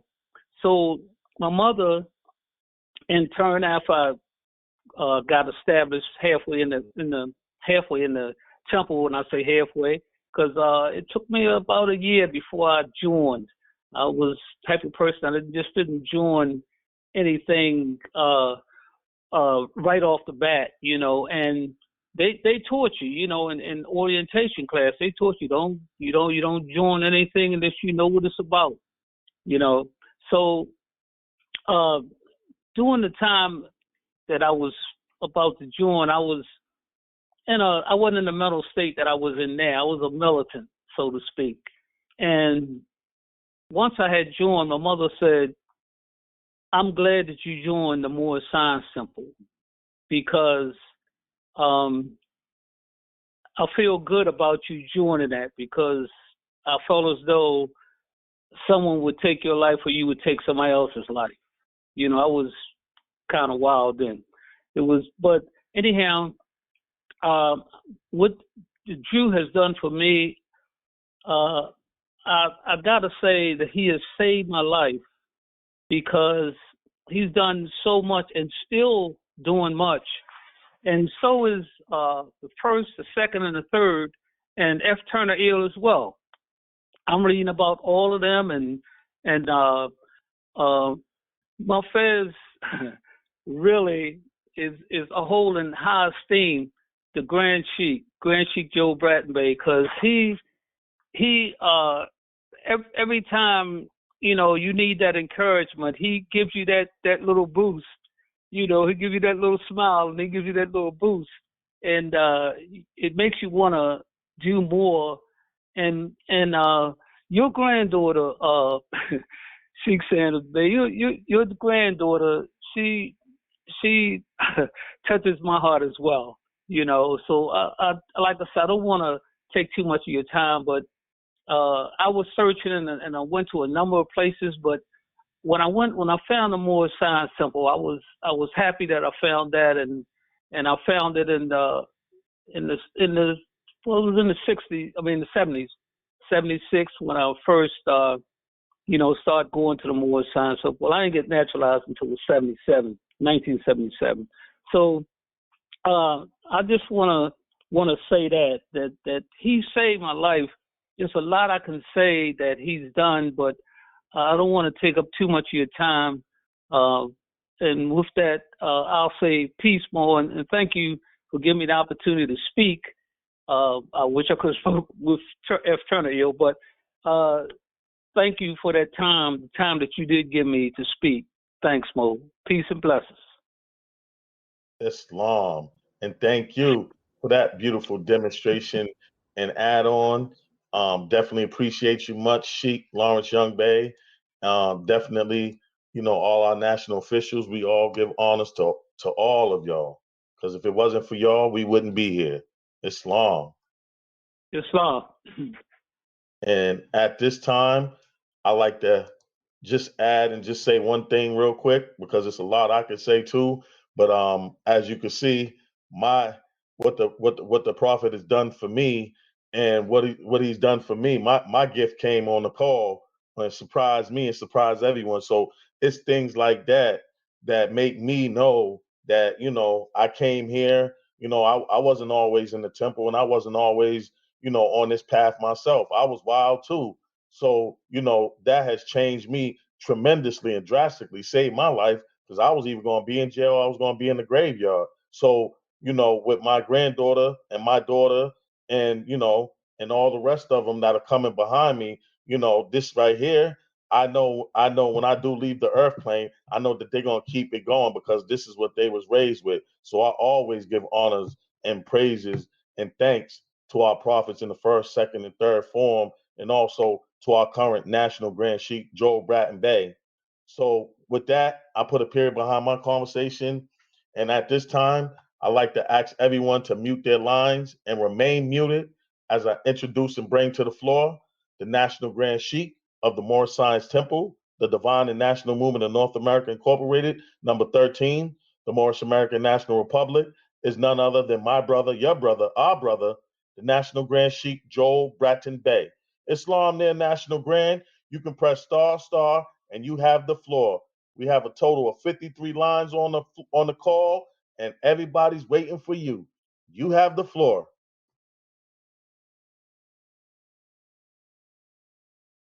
Islam, Islam. Oh, I am happy, joyful, blessed to hear you brothers and sisters demonstrate this evening. I know Allah is pleased, our ancestors are pleased, and all of this coming through the doorway of the Honorable Prophet Noble Drali. Islam, Islam, Islam. It is my honor to be so much a part of all of you. As always, I want to rise to my highest height, giving all my love and praise to our God, Allah. Every time I say the word Allah, there's a great feeling that goes all through the fibers of my soul. Everywhere, from the head to the toe, it's a vibration that I receive just by saying the name Allah. Because Allah is truly our God, and He loves us so. And giving honor to all of our ancestors, those that we speak of and those that we don't. So much a part of us, in us, and around us. We just need to tap into them, ask questions for guidance when needed, and just for them to be there for us, always realize that they're there. Giving honor to all of the divine prophets, namely Jesus, Muhammad, Buddha, and Confucius, and our most illustrious Hebrew prophet is none other than the Honorable Prophet Noble Drali, who is truly our Savior as well as our Redeemer. Yes, indeed. Islam, and giving honor to all of the Moorish staff and officials who I greatly appreciate and love them all, and giving honor to all of our members and each and every one of you noble brothers and sisters who's on this call with us this evening. As always, in love I greet you. Islam, Islam, Islam. Thank you all much.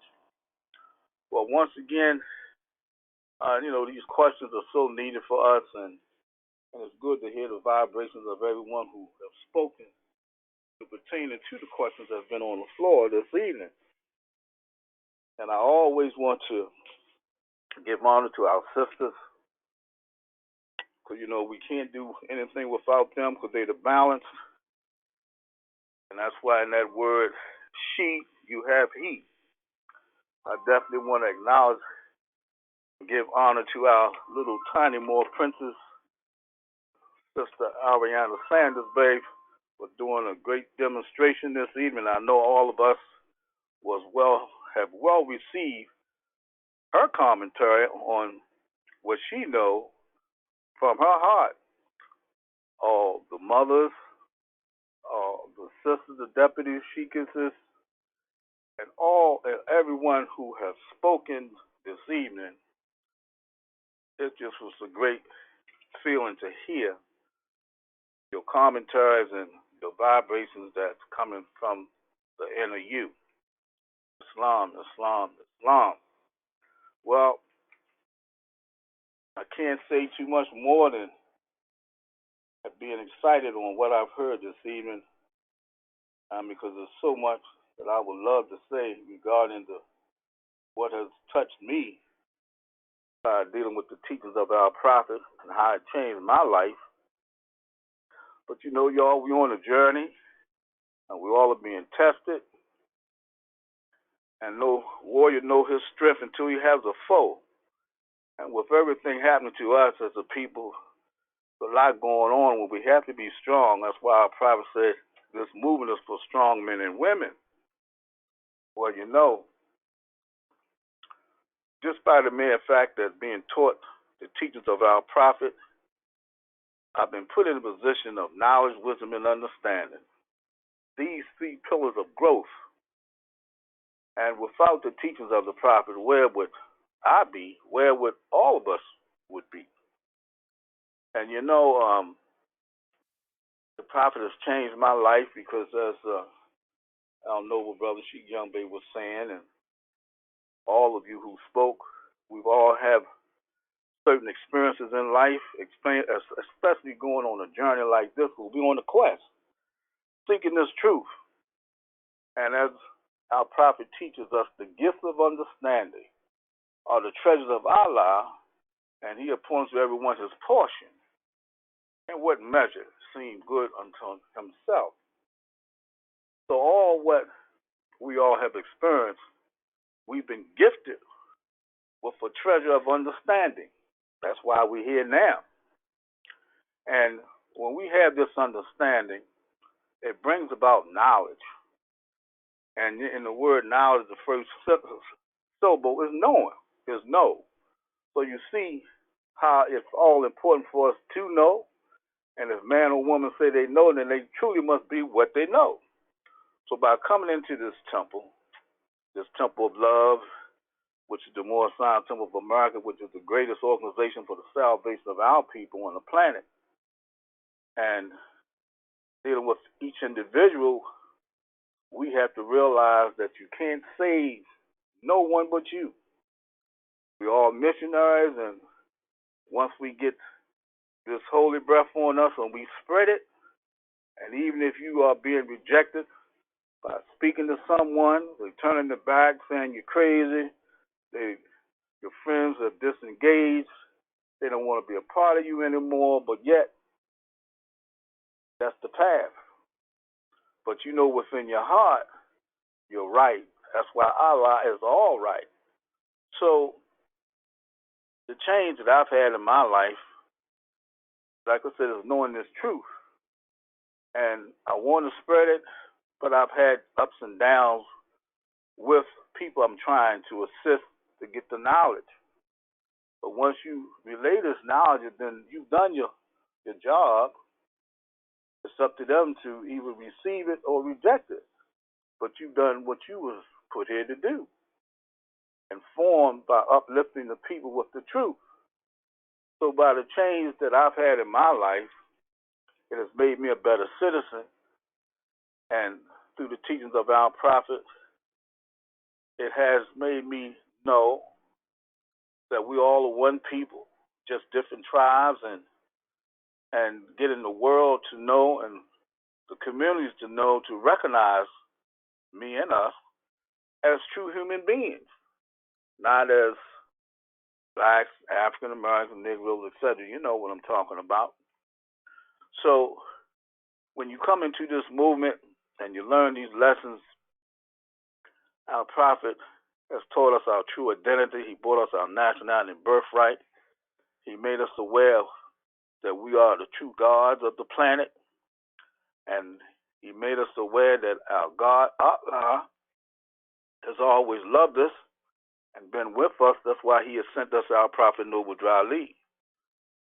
And he's a Hebrew prophet. I've said on occasion he's Jesus reincarnated. But many may not want to accept that, but look at his words and deeds, you'll see. And by teaching me to know thyself, he has connected me spiritually to a realm of my ancestors. As it is above, so it is below. And I definitely appreciate by understanding my divine ancestry. And we know that we are descendants of the royal house of Israel, Abraham, Boaz by Ruth, Jesse, King David, Solomon, Hezekiah, Joseph, Mary, etc. As always, on occasion, I say that we are the people of the book, not one book, but all the books, because we were first. So all of that is relating to the teachings of our prophet and the change that he has made in my life in order for me to disseminate the information to those that surround me. And by that being the case, I can go to sleep with a smile on my face, knowing that Allah loves me and knowing that my brothers and sisters are with me. And we are one love. And that's why it's so important for us when you see your brother and sister, you only see a part of you. And always extend the love. Because out of love comes everything.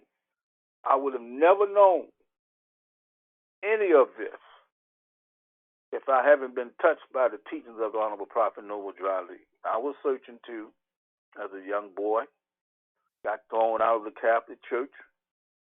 I had stole some money from my parents, and I had figured I could, one of my buddies asked me to go to church with him.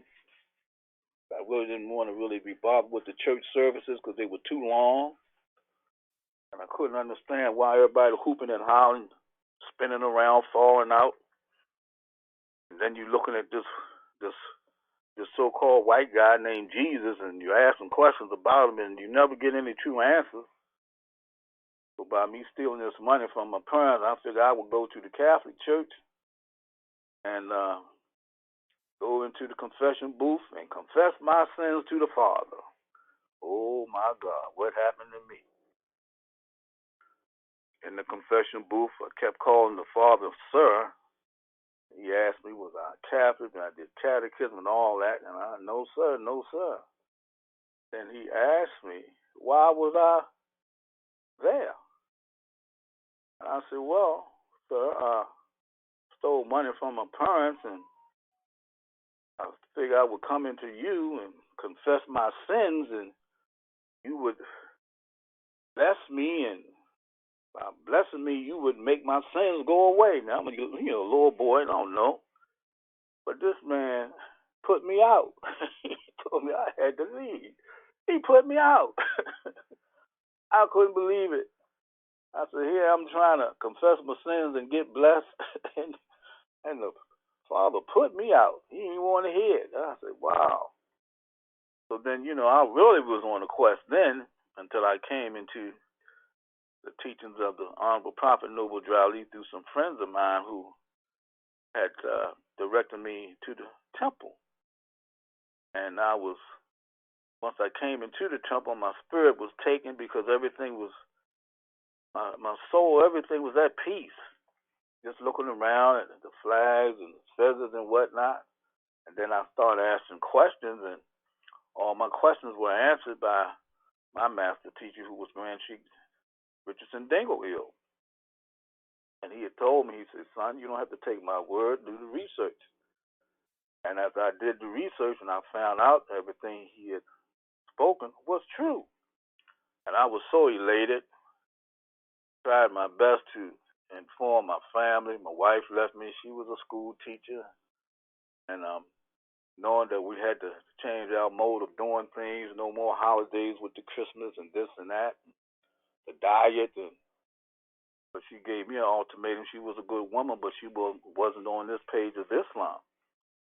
And then she gave me an ultimatum, either me or this so-called religion. So I said, oh, why would you even say something like that? I come home one day, it was an echo. Everything was gone. But that's what you have to encounter when you're on this path. But I never looked back. She tried to come back, but it was too late. But nevertheless, I'm just saying, I'm just expressing some of my experiences and how the Creator had walked me through these doors and coming out on the other side of the light of truth. And hearing everybody demonstrate about their experiences and how this movement has touched them, I'm just bringing my little bit too, because I'm so grateful for Allah for sending us our prophet. We don't have a true idea on how blessed we are to be in this movement under his teachings, because if you look at society as we speak, and we can always see that the two main evils mainly is the lack of social stability and the lack of economic security. But when you can get into the realm of knowing self, the wisdom, knowledge, wisdom, and understanding, then you can maneuver through any doorway, because we on the seventh key, which opened all the doors, and now you have closure to a lot of things that you've always had questions about, but now you can see how to divide what is truth and what is falsehood. And see, when you know yourself, oh, that's such a great thing. And then you can demonstrate it, and being that this is a paper government and whatever you put down on the paper now, you're not part of the norm. As we know, this is a paper government, and wherever you go, you got to fill in a box. They have you check a box pertaining to your identity. And so many of us going to check that box, black or African American, and once we do that, we know we did in the water. So this understanding is absolute. Nothing greater than it. Because look at how it connects you. And it truly makes you a better citizen.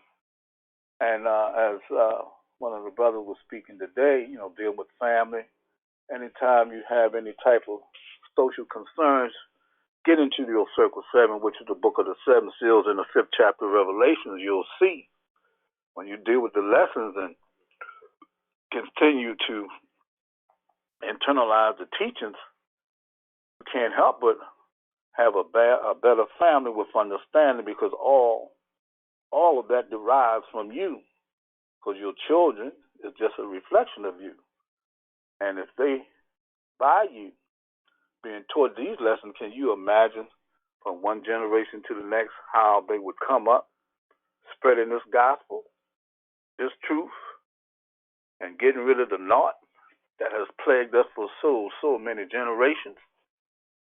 So yes, Mose, there's so much more to say, but this movement has changed my life tremendously.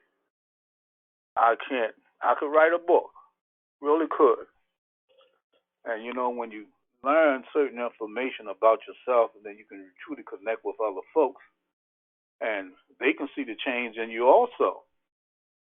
And even dealing with state of the conditions of the world and their conditions, and when you can see that we the question and the answer to all of these things, and bring forth the teachings of the prophet to make it right, and hey, what can we say or do but thank Allah for sending us our prophet?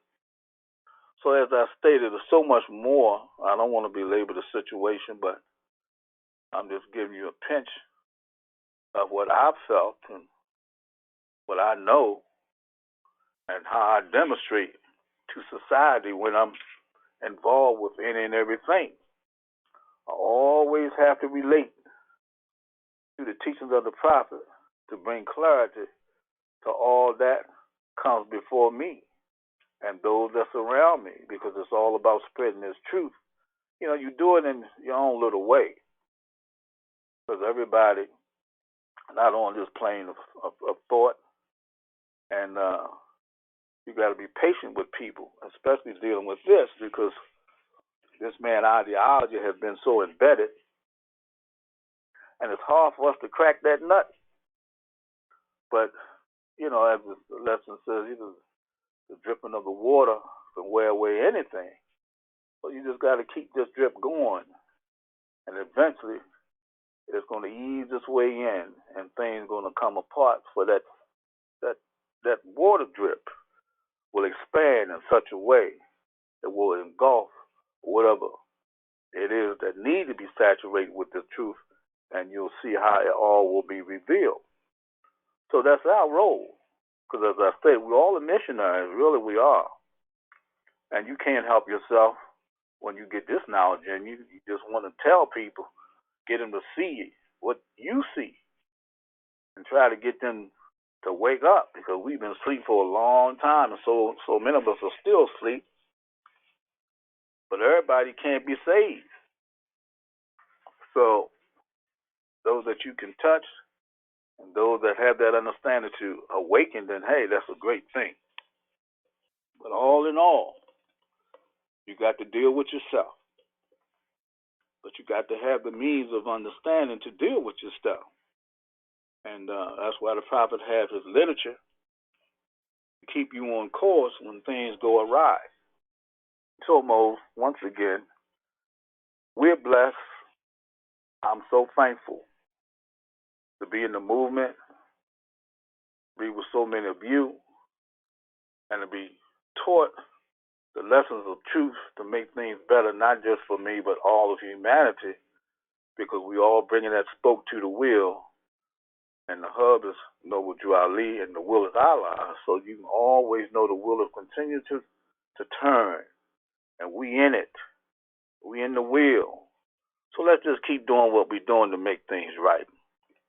And you'll see how life and mindset of the people will become so much better with the brightness of truth dealing with what you speak, Islam.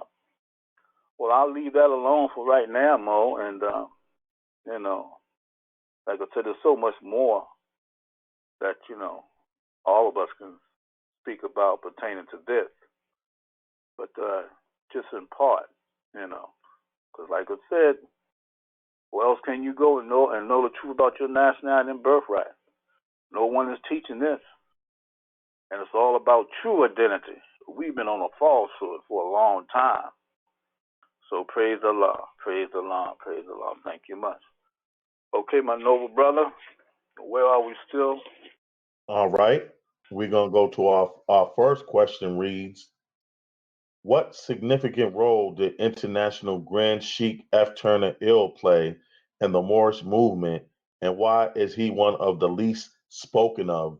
Islam? Islam. Well, you know, I came in kind of late this evening, but nevertheless, F. Turner Ill is the one who delivered the charter to our noble brother, Grand Sheikh Richardson Dingle Ill, who we revere as Noble Drew III. I have a document called, and it's a very, very good read. It's called Grand Sheikh Frederick Turner Ill, a Moorish American Trailblazer. About 23 pages, and I want to share some information to enlighten everyone about this particular brother and his father. And as so many of you have spoken, no one know of him like that. And the things that he's done is very unfortunate that we as a people in the Moorish paradigm have not known the words, works, and deeds of this particular brother, his father, and his son. So in sharing certain information, you know, after our prophet passed on July the 20th, 1929, there was a lot of chaos being perpetrated in the Moorish Science Temple of America. You had a lot of schisms going on. There were several temples trying to be developed. And, you know, since the founder's passing, you had numerous men vying for leadership of the organization. Brother Charles Kirkland Bay, he would eventually emerge as the head of the largest Moorish Science Temple of America factions, and I think at the time he had about at least 54 temples under him. But by 1944, the FBI had identified the leaders of at least 11 different temple factions, and most of which had only one or two temples each, but there was a total of about 70 temples. Kirkland Bay, John Givens Hill, the Turner Hills, Bates Bay, Shelby Hill, Delilah Hill, Mealy Hill, and others.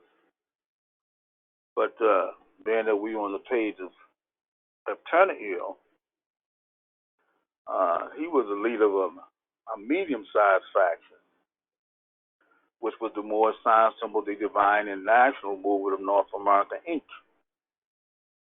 And at his peak, he had 7 or 8 temples and about 1,200 members. And he was a highly motivated speaker and organizer, and he promoted the Moorish science message greatly. And he always constantly strived to continue the work that Noble Drew Ali had begun. He was able to fight for Moors, their rights in the courts. He built a number of Moorish homes, developed ties with numerous politicians, both American and international ones from the Muslim countries, and the spread and increase of the Moorish science education and the knowledge. He also established a number of interfaith organizations for African Americans to uplift, and one of the great things that he did also was making the significance of what Islam was here in the West. Now he was born. His name was Tamar Frederick Douglas Turner Ill, and he was born in 1910. and excuse me, and he had dealing with his family. Well, let me put it this way: in 1910, he was born in Cincinnati, Ohio. He was the son of an Islamic missionary couple, and when he was 10, the family returned to their native land in Egypt, and he was educated at the Al-Azhar University, and he became fluent in many, many languages. And then 4 years later, in 1944, at the Selective Service hearing, Brother Turner Ill explained that he was studying at the Muslim Divine School, which was a part of the Moorish Science Temple of America in Newark. At the same temple, his father also resided and was one of the heads. And he was very renowned and respected at the Al-Azhar University. And even the transcript of information pertaining to him indicated that Turner Ill presented books from the university in Cairo, and in order to prove his claim, he conveyed that towards the end of his formal education, he taught as a minister for the Moorish Science Temple of America. And sometime in 1933, he received his ordination as Grand Sheikh. And so, continuing, what was so significant about a lot of things that he has accomplished, you deal with the history of him, like for instance, dealing with the 1930s, he had the first Moorish parade in New York. He had temples. He had 3 or 4 temples in Brooklyn and Harlem, and also in Connecticut. Now, dealing with this information, being that he was the more so the legal person for the Moors in courts, and he was a young guy, and he began proving himself as a true leader by having standing up for the Moors in court. And he was noted for being very articulate in certain areas pertaining to the law.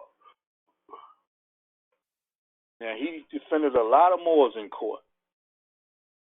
And also, he focused his work around 4 projects: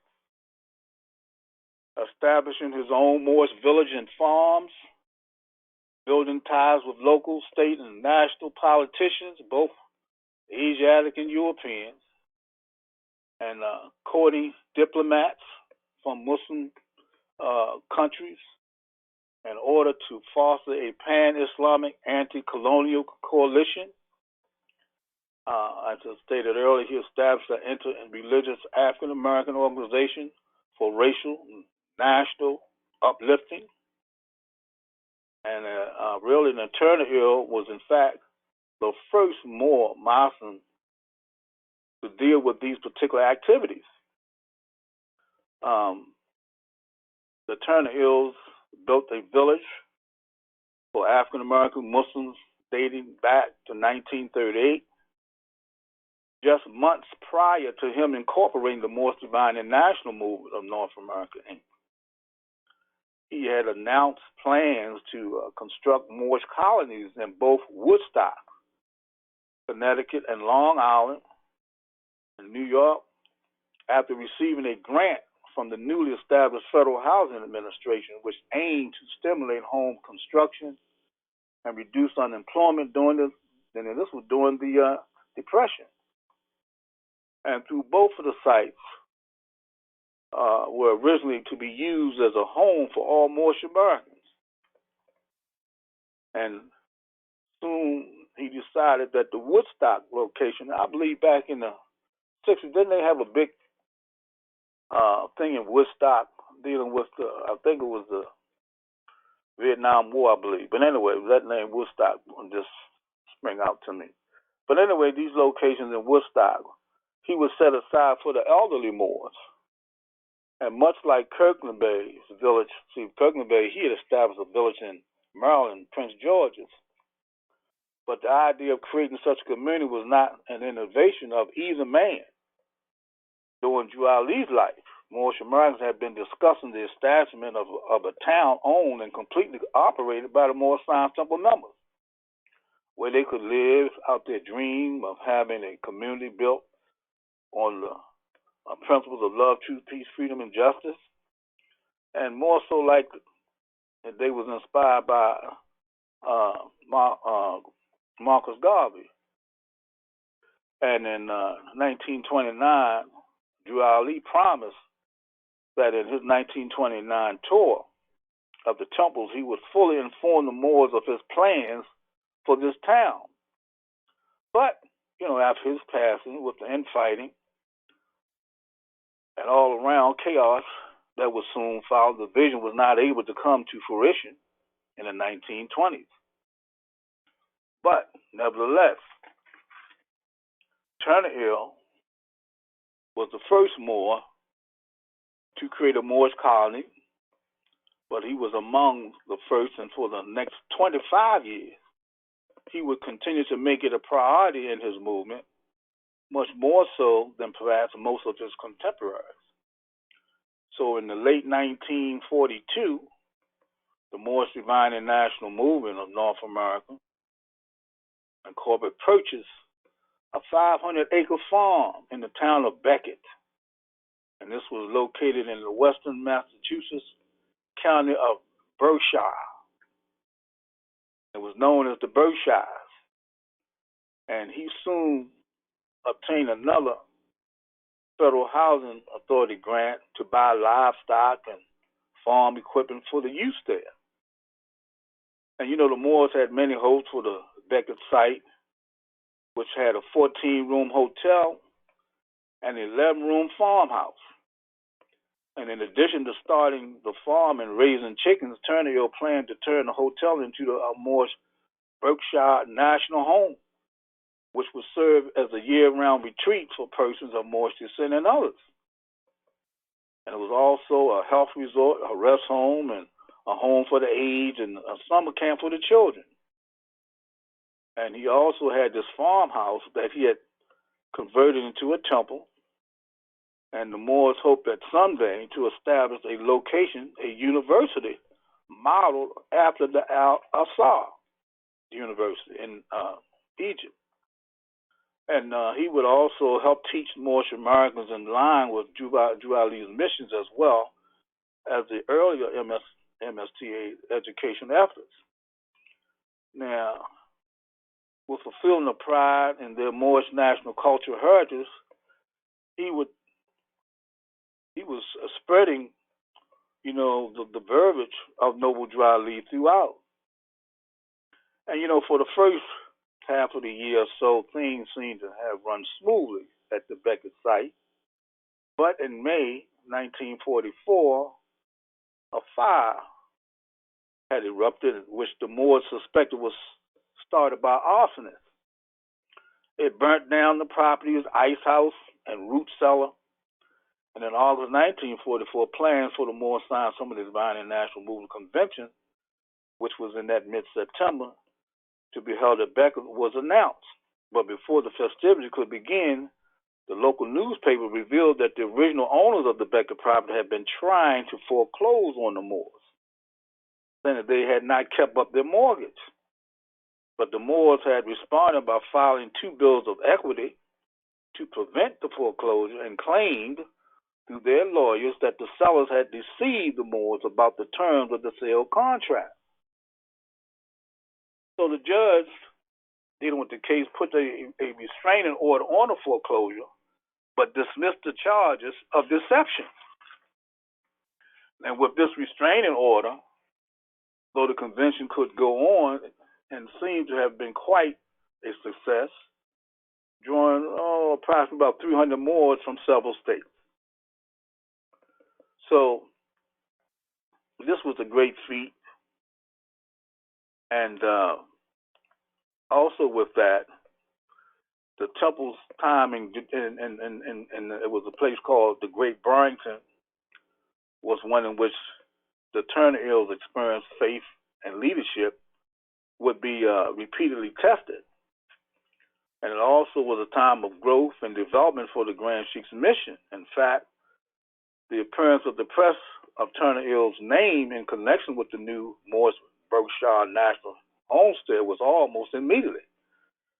So you can see the brother was on a serious path dealing with opening up certain things for the Moors and things of this nature for them to feel proud and be respected in the communities by doing the things that they are doing.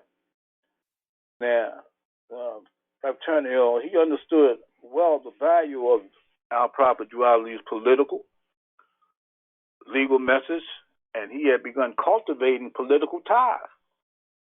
The New York Moors had at first tried to avoid this, but as reflected in the fact that in 1936, when the Harlem Moor announced that the Moorish Science Temple of America would have Moorish American candidates for the 1940 U.S. presidential election.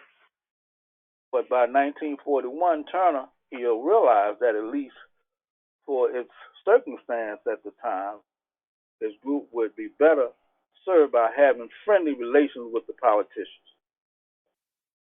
So, continuing, there's a lot to this, y'all, and I'm just skimming here and there, just sharing certain information to get you all to realize the significance of what this brother has accomplished, and it's just a travesty why no one really have promoted him the way he should be.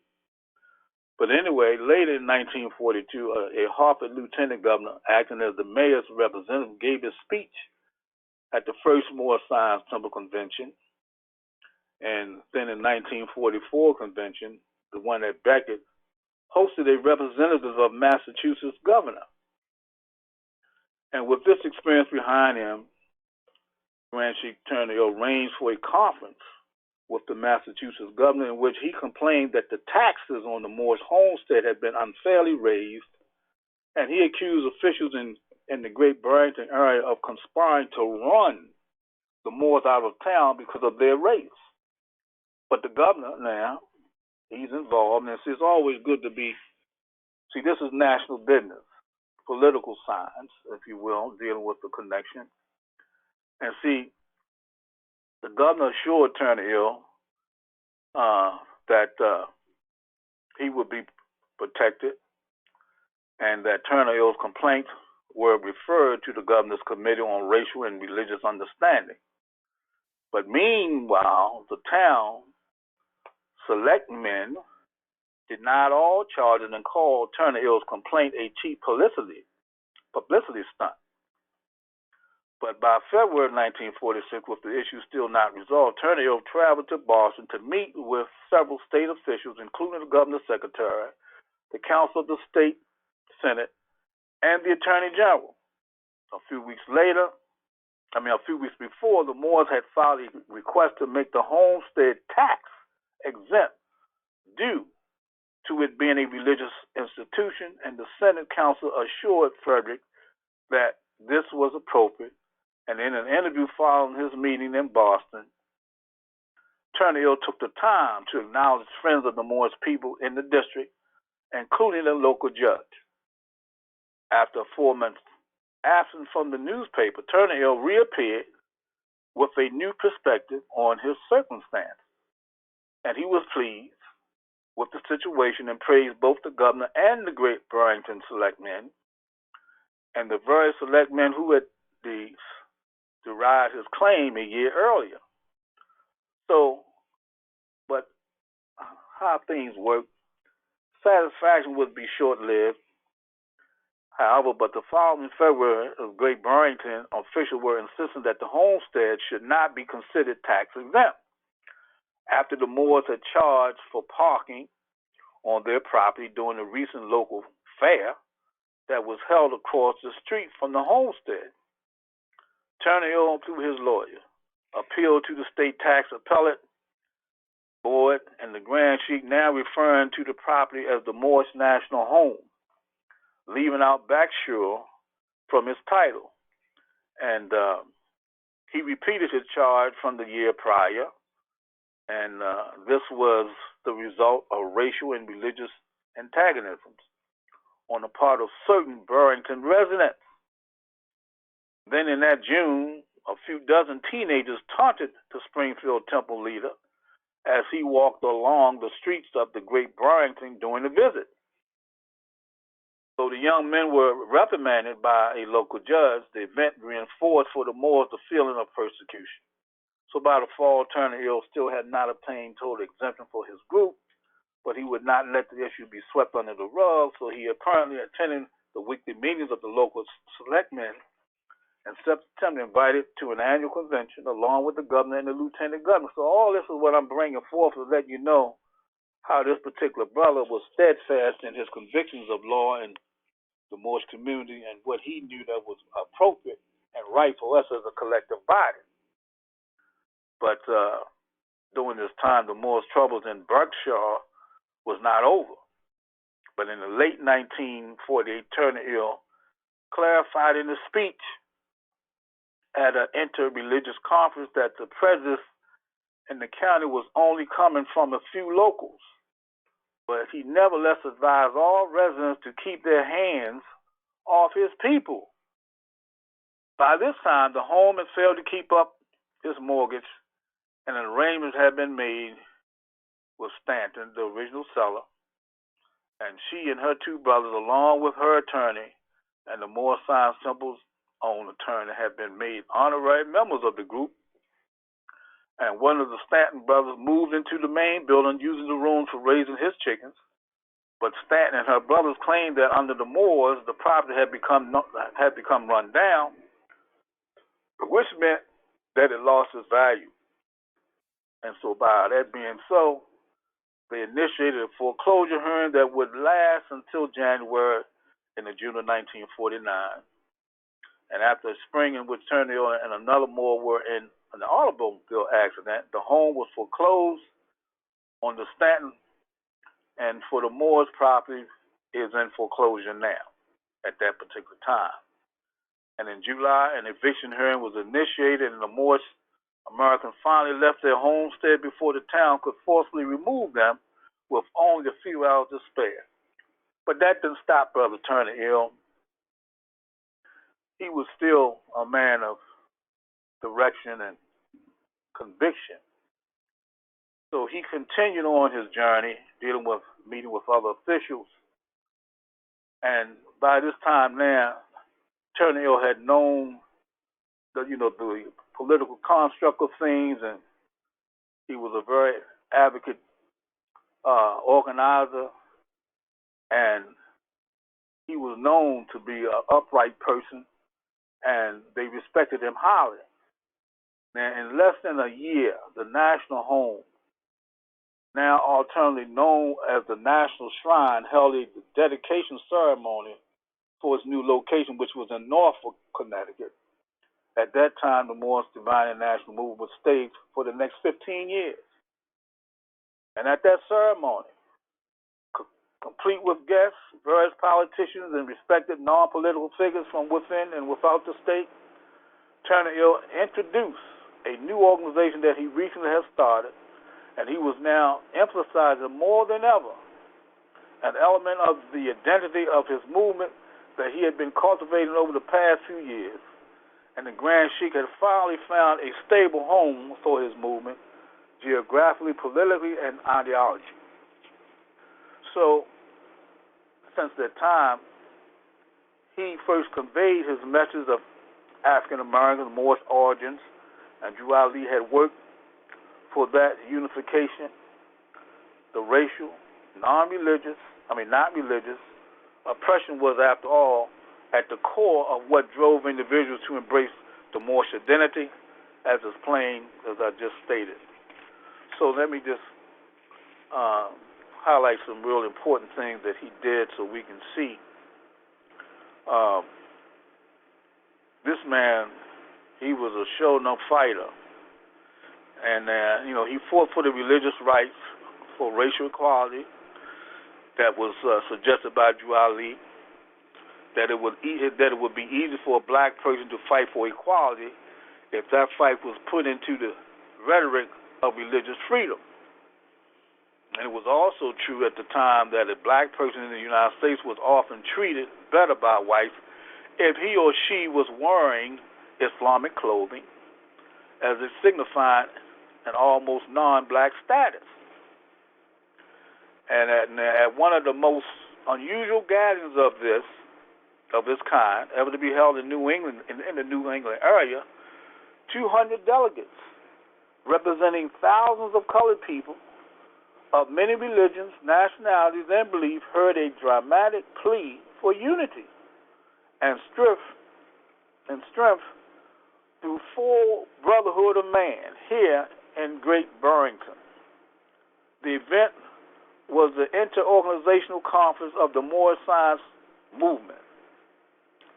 And the chief point stressed throughout the meeting was that the colored man must do three things to achieve victory in his fight for a place in the world.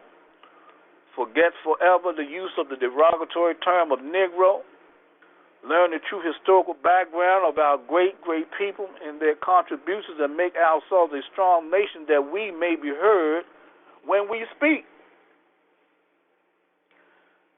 And Turner was now emphasizing the core elements of Drew Ali's message, but framing them in a secular way in order to reach the masses of U.S. blacks, and it seemed to be inspiring many at the conference. Among the speakers were a respected African-born businessman and the head of one of the oldest and largest African-American Hebrew Israelite movements in the United States. His name was Bishop Plummer, who pledged the loyalty of his churches, which he said numbered 132, to Turner Ill's vision.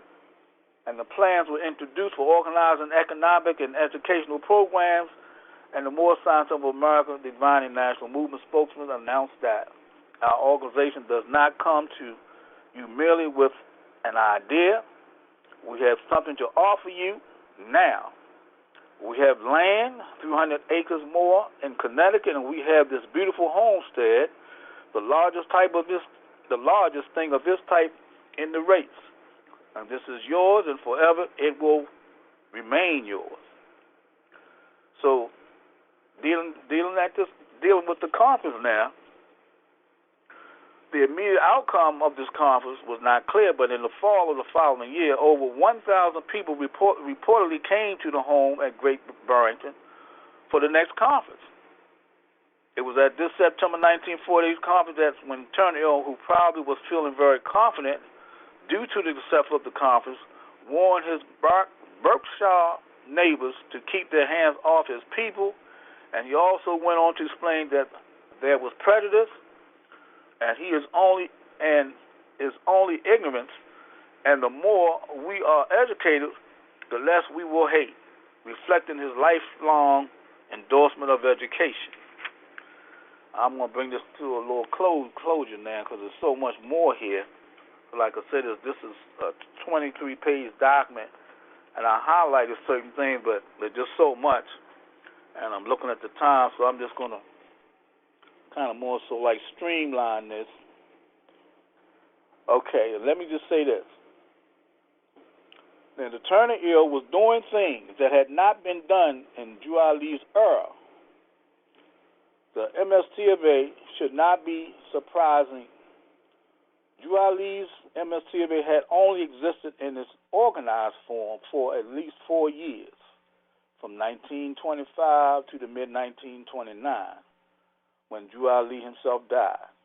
Almost 20 years have passed since that time, and especially since even Drew Ali had been unable to perform all the activities he had discussed and had understandably given little instruction for those underachieved activities. The Moors had to figure out new ways to adapt to their current situations, which were often different from what Drew Ali had dealt with. Although Turner had been following and been inspired by the model and methods of Drew Ali, he had now built up the the kinds of projects, connections, and experience that the group as founder had only at best suggested, and turn ill Moroccan identity reflects this transformation. So in 1949, 2 years after the initiative turned of the Unity Movement, at an annual Moorish Science Temple Divine and National Movement Incorporated Convention, which was attended by leaders from various African American religious communities, the group adopted a charter modeled after the United Nations, and the latter had been signed 4 years prior, according to a news article. The convention charter formally established the Moroccan United Organization Federation. Well, the charter that we have is one of the seals that's on it. It's called the Moroccan United Organization Federation, so he put the seal on our charter also. An organization title that Turner had used as early as April of that year, with the purpose of uniting all the Moroccans in the United States and peacefully combating racial and religious prejudice in this country. And in addition to inspiring, dealing with the Charter and the UN and with this Universal Declaration of Human Rights, also influenced the fundamental philosophy of the movement. And then they give you a whole bunch of information. Well, let me just read this part. The Juali era MSTofA did sometimes refer to us as being Moroccans, but this was only on very rare occasions. Moorish was preferred most likely because it reinforced the group's theory about its heritage, that the Moors of North Africa were in fact the same people as the biblical Moabites. As Ernest Allen Jr. has pointed out, this theory probably sprang from the fact that in African American vernacular, the word Moabite sounds very similar to the Almoravids. Well, we've had documents, we had even had that term, the Almoravids, because they was a powerful Moorish group, strong warriors, and we had even indicated that on some of our letterheads several years ago, which refers to an important North African Muslim dynasty from which Moor is derived, dealing with their identity and destiny. So it's more, like I said, I'm just cutting off because it's not good to keep on reading and streamlining certain things. I just want to emphasize certain things that what was going on during this period, because what he was doing over a dozen years before Malcolm X would make famous the defense of the African American rights by appeal to humans, as opposed to civil rights. Turner and the Moors were blazing the trail. Turner waited no time to begin putting his new international position in action, and in 1948, he, acting as spokesman for the new voters of the Moroccan descent, presented to the Connecticut Registrar of Voters a petition that supported individual rights to register to vote under their Moorish Science Temple of America suffix ill obey. The Grand Chief was also, in addition to continuing his by now well-established practice of having local and state politicians attend the various conventions and conferences he put on, developing ties with various liberal-minded professionals, and meeting figures from further up the political chain. In 1951, he presented to the United States Vice President and a state senator a petition asking for an approval of the Moroccan American rights. At this important meeting in Washington, D.C., F. Turner brought up our movement, explaining that all people have the right to have a nationality, and encouraged the recognition of the inherent dignity and of the equal and inalienable rights of all members of the human family as fundamental to justice and peace in the world. And in 1958, he addressed the United States Justice Department, pointing to the UN Genocide Declaration as a legal and ideological base for which the United States could begin preventing the further physical and mental destruction of African Americans. So I'm going to stop there, but I just wanted to hit you all with this information that so many of us are unfamiliar with, and all the work that this brother did, because like I said, there's a whole lot more. But I'm just giving you bits and pieces of his contribution to the movement and to society. And it is unfortunate that they don't bring his name up. But he was truly a trailblazer. So trusting from what I did read and interpret from what I've read, I feel as though you all should get a better understanding of who this noble brother was, him and his father. And so that's basically why we do the things that we're doing, because a lot that he has been doing, that's why we deal with the government the way we do, with the politicians, the senators, and things of this nature. So it's a carry-on dealing with the circle of events pertaining to the welfare of all of us, because our prophet was very political. We're political, and that's why the government, we are all in the government with various platforms on what it is that they need to adhere to pertaining to our rights as an entity and as a people. So you can see, you can't stop the truth, you can only delay it, because Allah got this.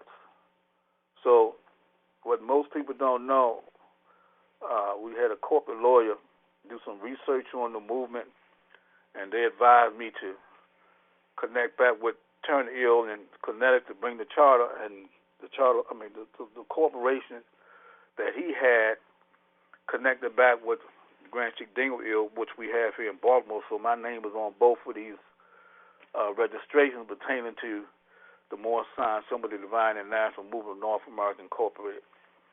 So I just want to let y'all know. So we got them both now. With Turner Hill established, connected back to Dingle, so we on the road. Can't stop this truth. You can only delay it. Allah is moving on and victory is sure.